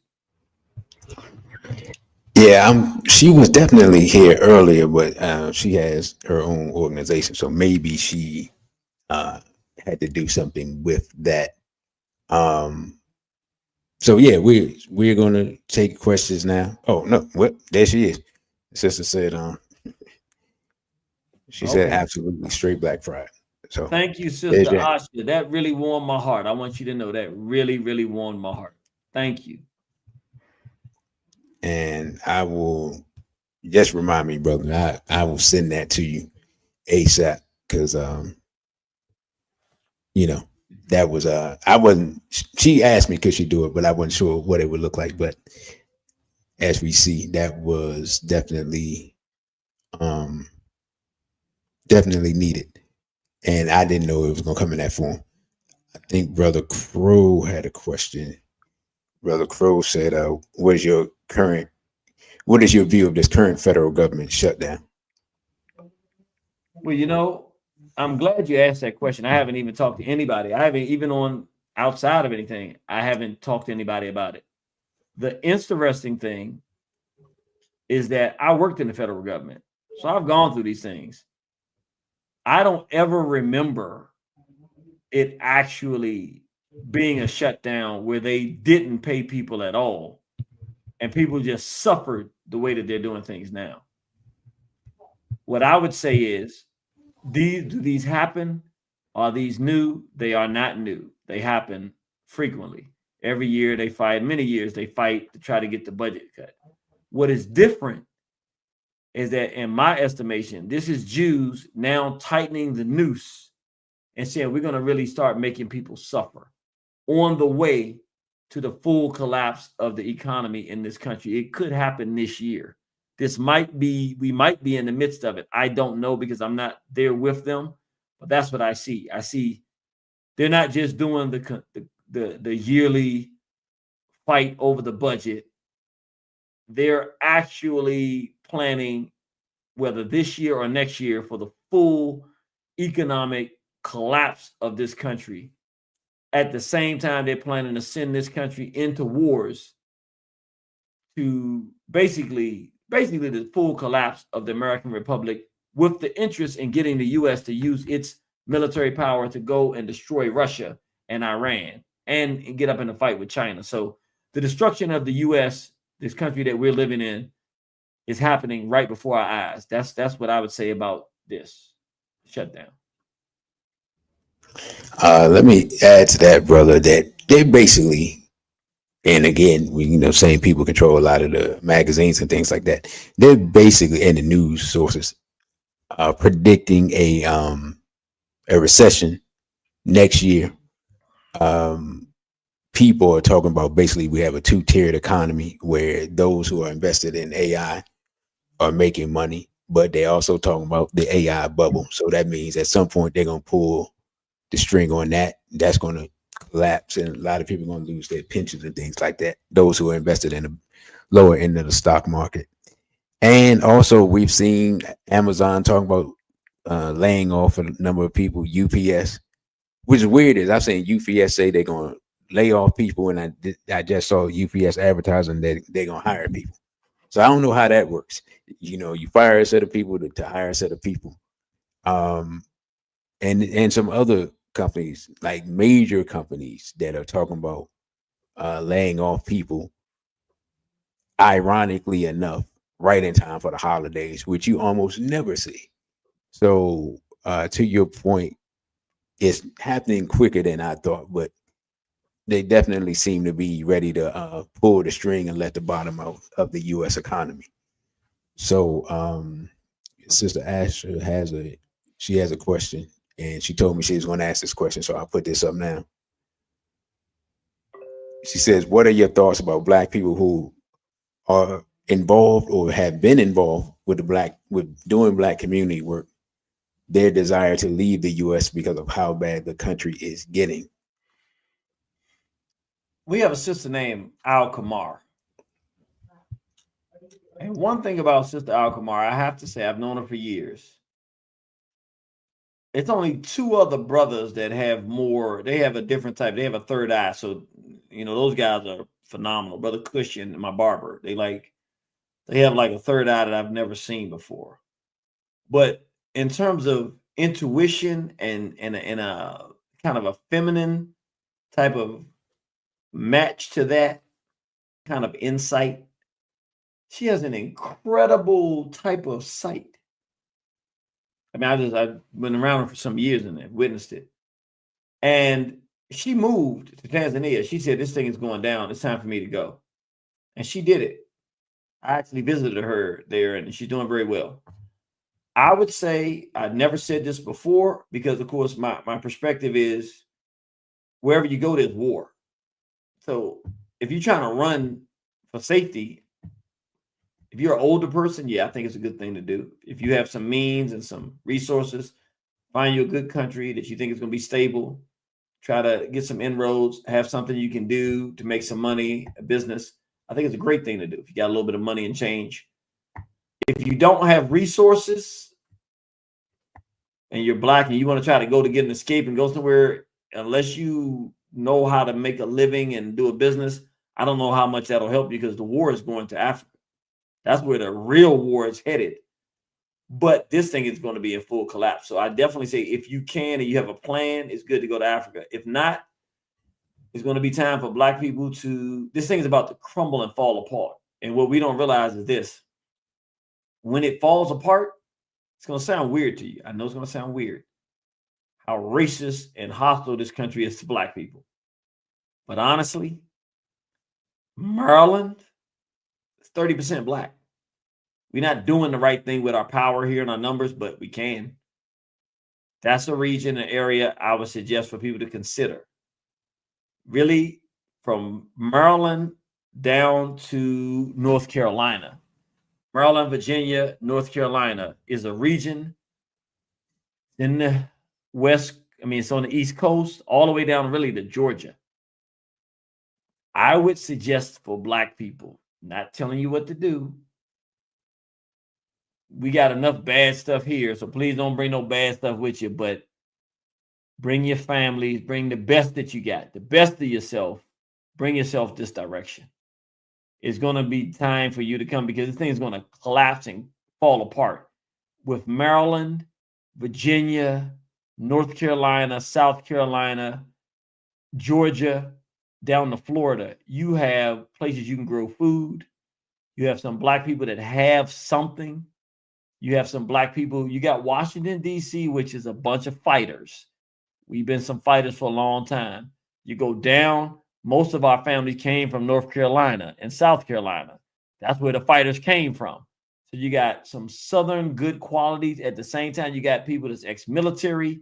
You got some people that are going to have some skills. You got electricians. You got some business owners. We got a little bit of culture and history left. You got some things that you're going to need in order. And honestly, yes, we have gangs, but it's not like the West Coast. It's not as bad as the West Coast with the gang violence. There's as much bad violence, but just not the gang violence. I would say for black people who are listening, I don't mean this in a negative way and to beat our brothers and sisters up on the West Coast. It's just they kind of taking the West Coast. You're in the Midwest, that's kind of white. The whites are going to go to where they can corral. And I think that what we're going to have to do is we're going to have to take the East Coast. People are going to start moving to be around their own clan because you're not going to have a choice. Things about to fall. And honestly, if you're in Baltimore, D.C., Charlotte, Durham, even Atlanta or outside of Atlanta more, South Carolina, you're in a good spot right now. I'm not saying it's going to be great, but I think it's going to be better than what black people are going to face in the center of the country or on the West Coast, or even maybe if you're in Texas, you may be okay because you got a solid black core community in Houston, good business people, good agriculture there, good oil industry. Maybe Mississippi, if you're down south in that region, you may be okay. But I would say take that and pull that over towards the East Coast, and let's work together because that's the time. The time is going to occur very soon. Yeah, brother. I don't even know if you really realize it, but you almost gave the map of the Republic of New Africa. So I don't even know if that's what you were thinking that was in your subconscious mind, but yeah, that almost what you described. Not 100%, but yeah. Let's see. The sister had another her other question. Second part of her question was, do you foresee any issues, threat, or harm or hardships for black people who move abroad to, in essence, run from the problems in the U.S.? Absolutely. If the black people have something to offer, they don't go with an ego, and they're genuine about wanting to bring a benefit and be of help and not with an ego, and they have to have some sophistication, you can find places to go in Africa where you'll be well received and be of great benefit. I think it can work. But honestly, if you just going to run and leave here, what's going to happen is this. They already have a crisis there of unemployment. They're not going to want to see a bunch of black people from America coming over there taking all their jobs. They're going to start killing you just like Nigerian, get killed in South Africa. I'm not saying that it should happen. I'm just being honest about it. Like, they don't really care about that black thing like that. You're coming in, the jobs they don't even have, you're taking them because you have more knowledge. It's not going to work. If you're providing jobs, if you're providing opportunities and then working with the people and you're a benefit, you'll have a better way to go, because otherwise you'll be food. They got money, I'm going to take them. I mean, you're going to be abused. I'm not saying that that's the general overall context of Africa. What I'm saying is, you got the great things about us going back to Africa with the right mindset and the right personality. There's some great opportunities. Yes. Just trying to flee to go. They already got refugees coming from other places. They're not in a position in most places to just be taking refugees like that. You better bring something to the table and go with a plan to bring something to the table and go with some respect too. You're not going to walk to Africa and then think that an ego is going to work. It's not going to work. Thinking you better because you do this and you do that. If you go somewhere and they don't like tattoos, cover your tattoos. Don't argue about it and give an answer why. They may be in a place where they're a little more humble than that. And that's not part of the culture. You stay quiet and cool and calm and respect it and respect people.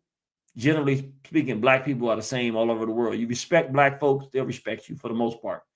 But it's not an easy thing to just go there and things are going to work. No, got to have a plan. All right, thank you, Sister Asha. And let me just say this too, because we haven't talked about this. You know, the internet makes the world smaller, and they've seen this ridiculous "we ain't African" movement going on. So don't think that people don't see that, and that doesn't affect their perception of us as black people here, because for years now, people been running around, we ain't African, and the Africans is doing this and this and this and that. And we're going to talk about that on Thursday on SPL Talk. That show will be at 6 o'clock Thursday. Who is black and who is qualified to speak for black people? Because we need to really get down to it, and because the world is looking at black people. Because I'm gonna be completely honest, and brother, I don't have the clip. I don't know if you saw it. There was a clip of a white man basically saying, "We need the black man to speak out about what's going on in America." And in essence, he was saying what these Zionists are doing to America. He didn't want to be direct, but that's what he was saying. And he's saying the black man is the only people that can come out and say it, because they're the only people that won't be accused of being racist. And somebody's got to say what's going on and do something about it. So I point that out to say this. Can you remember what you're about to say? Because I want to say something real quick. Yeah, go ahead, bro. I promise, just real quick. To that white guy, I hear what you're saying, but let me just correct it.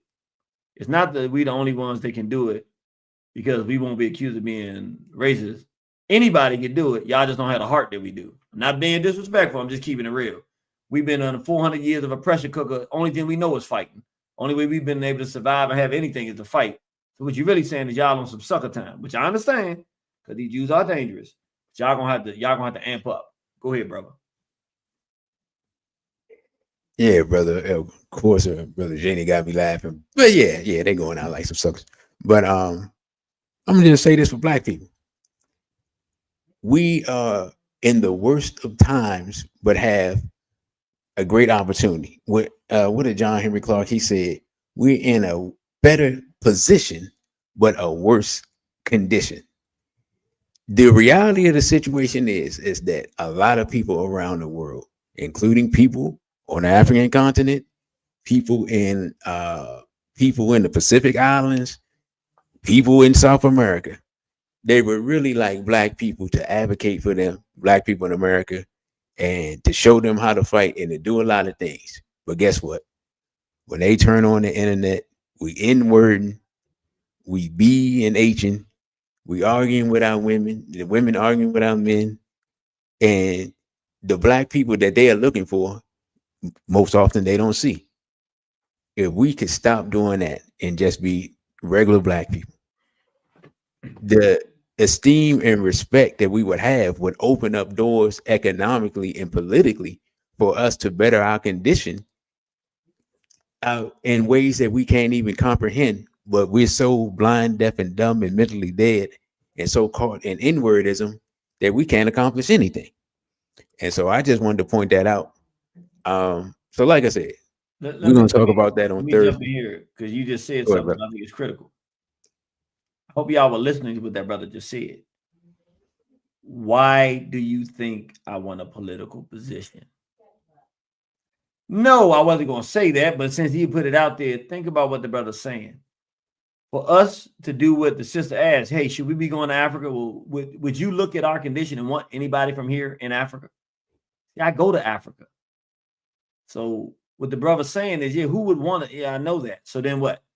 So they are looking for Brother Malcolm. They are looking. That's why they want to be Pan-African. They want to, but they start wanting to be Pan-African, and then Pan-Africans get over there, and a bunch of them gay. So they like, nah, we not with this. What is this? So listen to me. When I get in that position, I'm good for us. I do something for you. I wasn't gonna say everything, but people kind of, he pulling out. You see, look, there's many reasons why I need your support. It's not for me. I'm not interested in politics. Never have been. this is for you. Think about it. Really see me, the Irritated Genie, Ayo Kimathi, in a political position where I'm still me. And I can help things that benefit you. Even if there's some white folks listening, who else is going to talk about these folks? Like you said, that guy said, who's going to say, hey, nah, them shekels got to come this direction. Stop. And what happened to those funds? Where did they disappear to? Who's going to do that? Nobody wants to do it. That's why I got to take this position. I need your help. Ayo Kimathi, 41.com. Donate a lot. I need you to help us. We're going for $150,000, and I really come to my people first. You know who I am and what I really stand for.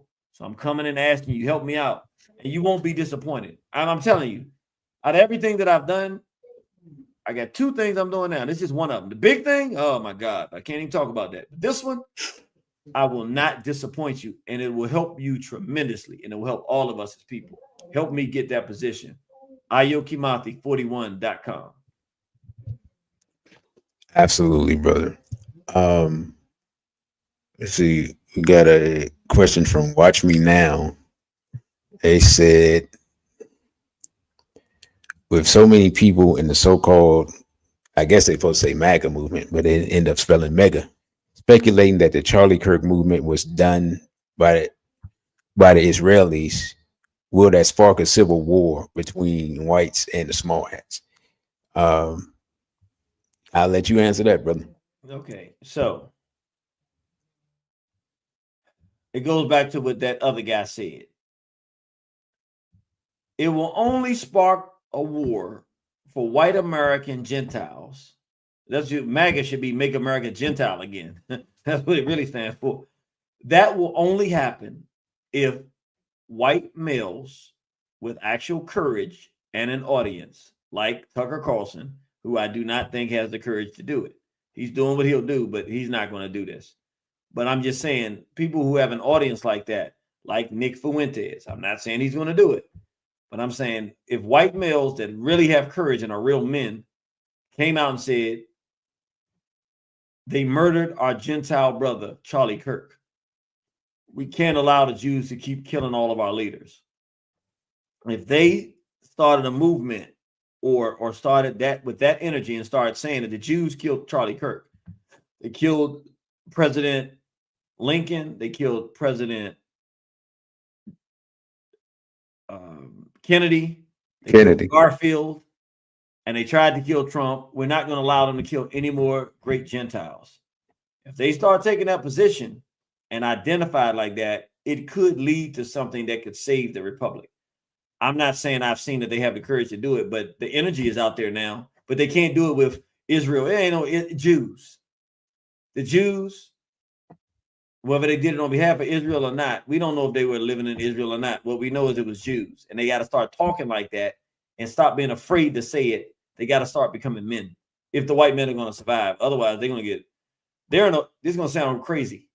I've never before lived in my life in the world where I saw white folks in a worse condition than black people.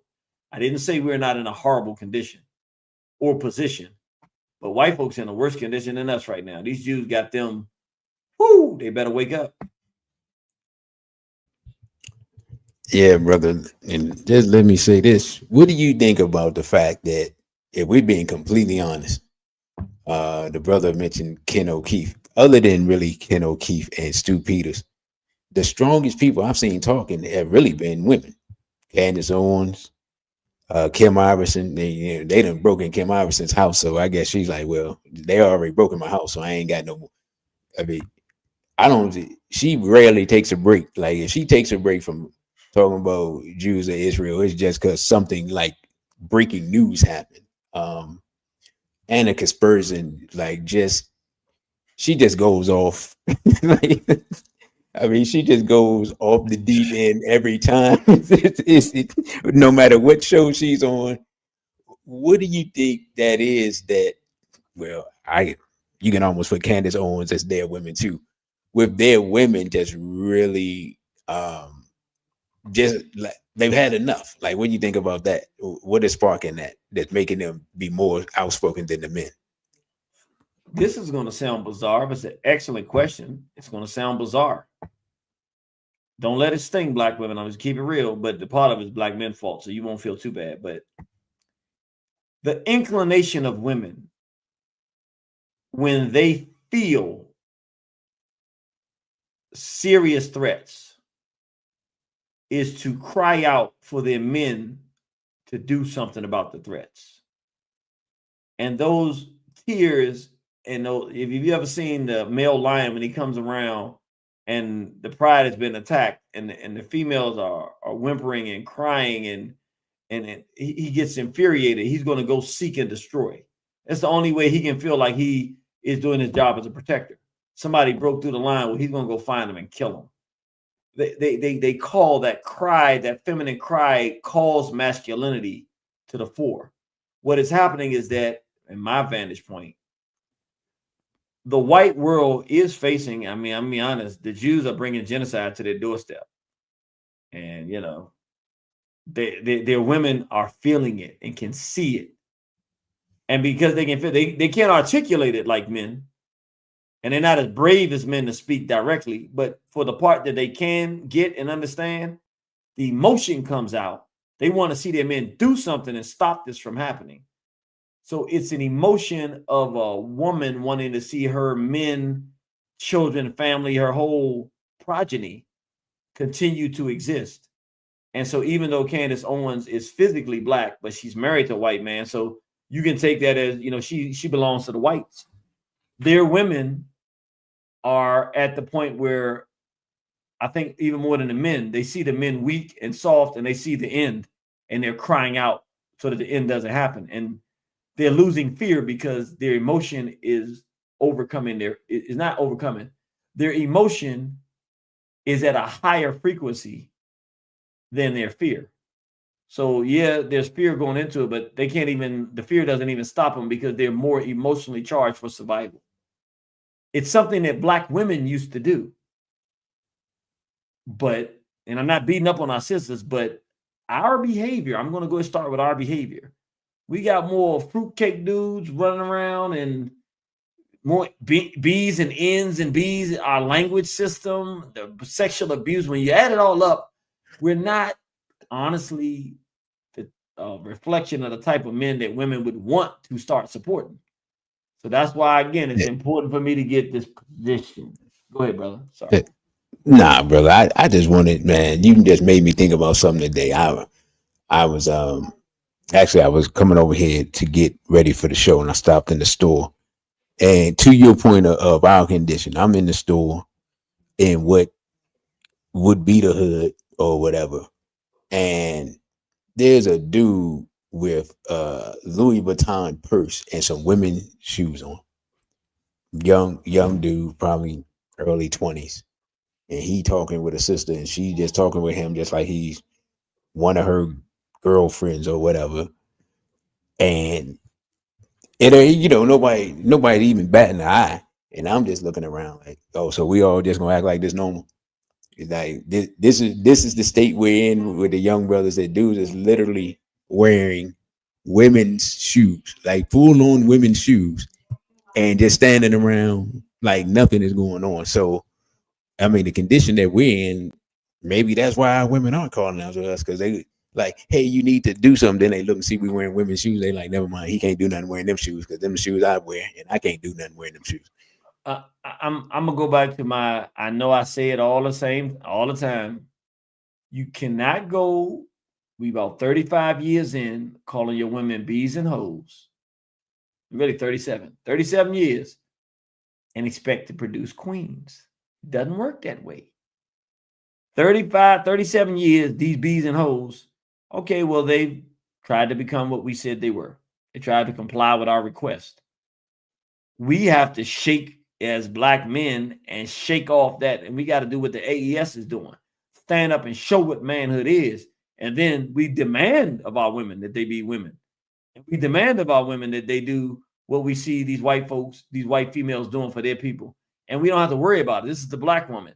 Once we're right, We don't have to put her in check. She's gonna be in check because she's standing with the lion. The lion is natural. The natural inclination is to be with the lion. She'll do it because she'll have to do it. It's not gonna be a debate, but she'll do it because she'll want to do it, and she's the best at it. And then we don't have to even have the conversation. But we have to do what we have to. Again, listen, brothers and sisters. If you're a sister out there now, I'm not. Look, you've seen when I said it, it happens. Listen what I'm saying. Go in your pocketbook, my sister. I'm not gonna stop asking. Go in ayokimathi41.com. I want to see some. I'm gonna be honest with you. I'm gonna be very disappointed if I get off tonight when it's time to go and look and see what the contributions. And I didn't see contributions coming from my sisters and brothers. It's gonna hurt me tonight. I don't want to be hurt. Don't hurt the Irritated Genie. I'm doing this for you, like the brother's saying, and like they saying, they said, why are these women doing? Because the women have a reason to do it. They got a reason to do it because they see themselves dying. And again, even though it might only be Stu Peters and it might only be Ken O'Keefe, they do have those voices. They do have those voices, and they can hear those voices. What are the voices that Black people hear that are talking about this same situation of this genocide? Who else you hear talking about what's happening in Lesotho? Who else you hear talking about what they're doing in Kenya? Who else is interviewing General Barbecue in Haiti? Who's doing that? I'm telling you, brothers and sisters, look, I'm not saying that there's nobody else that can do something to help. There's lots of great people doing great things. I'm just keeping it real. The ancestors have told me it's time. I'm here for you. But it don't get done free. I need your support. ayokimathi41.com. Let me wake up in the morning. When I talk to the team, I want them to say, what happened last night? Something must have happened. I don't know what's happened, but something's coming in there. I don't want to be disappointed tomorrow. Don't disappoint me, brothers and sisters. As much as you can give. I'm going to keep coming and asking you, and I'm going to deliver.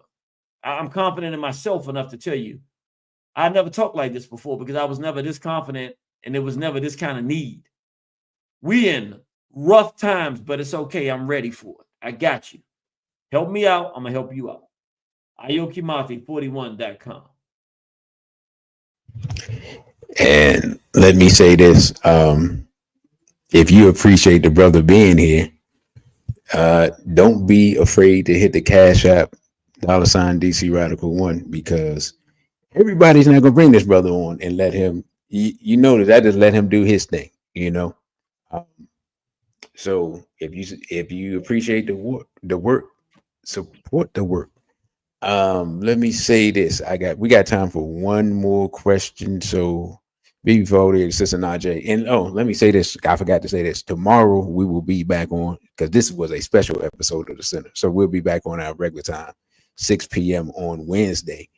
And we will talk about what's going on the African continent with Tanzania and on Congo, Sudan. We'll be talking about those various areas and what's taking place there. And then, like I said, Thursday, Straight Black Pride, SBL talk. We'll be talking about who is Black and who is qualified to speak for Black people. Because in this day and time, it's about time for them to manufacture what I call AstroTurf leadership. So you're going to see very soon, in fact, the more successful this brother's campaign is, the more likely you are to see some people come out the woodwork and pretend to be pro-Black and this and this and that. And they're going to try to misdirect Black people into basically run us headlong in a genocide. The brother knows, he already knows that that's what's going to take place. And I'm letting y'all know now. So that's why you have to support the handful of people, and it is only a handful of people, being completely honest, that are going to save our people from destruction. That's it. Unfortunately, this ain't the 60s. You can't go to the Panthers and BLA and Republic of New Africa and Malcolm X and old NOI. And it's not like that anymore. There are a handful of people. Most of the time, you can't find them. You got to, they won't post your stuff and this and that. Every now and then you can slip through, like I have on Instagram, and you put up some stuff and it gets around. Brother Genie's clip with what's the white dude's name? where you were talking about how Jake Shields. Yeah, Jake Shields. Yeah, that clip got around, brother. That clip got hundreds of thousands of views. Hundreds of thousands of views. So you are still in the ecosystem of social media, just not from your own media posts. Well, let me ask you But this. Having said yeah, that, I'm gonna ask everybody out here because I got to go back to this. And don't misunderstand me. It's not that I don't like the subject matter. I love, you know me, y'all know I love to talk about the subject. I'm gonna keep it real. The subject now is the money. I want to thank, because I'm the way I'm reading it, Sister Bia Tyler said, we appreciate you, brother. I think that means a ching ching. So I'm gonna say thank you. Everybody out there that's supporting Brother Kevin Austin is always ching chinging, always appreciating it. Brother Goodfellas said, got you, brother. And I see the bag right there. That's what I'm talking about. Ching ching. Let me tell you something. I'm ready to do this, but I also want you to do me a favor, brothers and sisters. I'm asking for everything tonight. The ching ching is number 1, and 2, send out like what the brother said. If this thing got around, get it around. Tell everybody, hey, support Brother Genie. Support Brother Genie. This is what he needs. It's ayokimathi41.com. Go check the website out. Make sure you give him the right link. Say, go ahead and support the brother. He's the same brother. He's not selling out. We just talked to him. Yo, this is going to be exciting.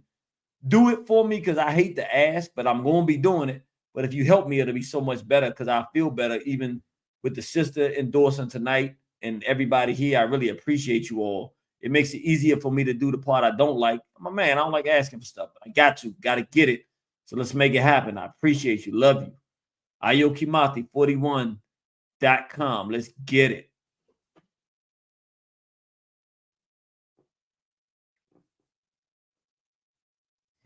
My bad. I didn't even realize I had my mic muted.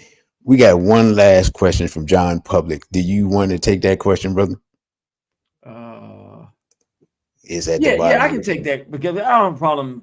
It's not a Dodge thing. You see, now I don't know if there were some people that was in Street Black Pride. I don't know if they've actually aligned with Tariq Nasheed or not. I'm not sure. I know that they may be considering themselves what they call it something black. What do they call it? Tariq has a thing called FBA. FBA. Yeah, what does it stand for? Foundational Black American. Okay, yeah. So basically what we have is this. When the Straight Black Pride movement started, brother will tell you here, I didn't even want to be in the head of any part of it because I was trying to do War on the Horizon. I had to do both of them at the same time. But anyway, some of the people we brought on were great black people who fight for black people. I mean, like they're real fighters. Like up in New York, they fighters. But they weren't necessarily African-centered, meaning they didn't do the Doc Ben necessarily. They didn't necessarily do the Dr. Clark. They didn't necessarily have that type of study underneath them. It might be more BLA, more Black Panther, more, black. So they didn't necessarily have the same cultural context that we come from. So when it didn't work the way it was supposed to, we had some issues, particularly regarding my situation. What ends up happening is we're not winning right now. What I mean is the African-centered community is not winning, and it's stuckified and it's gay. I'm gonna be real. The Pan-Africanism, that's why I won't call myself that, because on these shores, it means homosexuality. It's too much gay in there, and black nationalism is too gay. That's not what I do. I'm talking about black family, man, woman, child, but on the Panther style. But it's about family. It's about holding it together. So anyway, that's where we had the agreement. And so we could all work together because it was about black man, black woman, black child. We all agreed on that part. But they weren't necessarily African-centered per se. So now that didn't work, people want to be on a winning team and do what's going to help black people. So they finding their way to do things the way that they think that they can do is the best, I guess the best direction for them at the time. So that's more what it is. There's some of us that were very, very African-centered while you see the African continent on the Straight Black Pride thing, from myself being the one who founded it and some of the leadership. That's where we were. And then we have other brothers and sisters that's more pro-black without the African cultural history behind their belt. And so that's just kind of what you see here now. It's not a conflict. It's not an issue. They're still fighting. That's how I look at it. As long as you're fighting for our black people and for our people, go ahead and fight your fight. You know, we're going to fight the fight. We're going to fight to the end. Hope that was a good answer. So again, man, we thank you, brother, for all the work you've done. And of course, we're going to get the people to support you in your campaign to bring some, as they said on, I know you remember Paris's album way back in the day where he said real black leadership. I don't know if you remember that clip off of his album. We need to see some real black leadership, some real black representation. So y'all go to the Ayo Kimathi 41.com and put your donations in. And thank Brother Genie for coming out.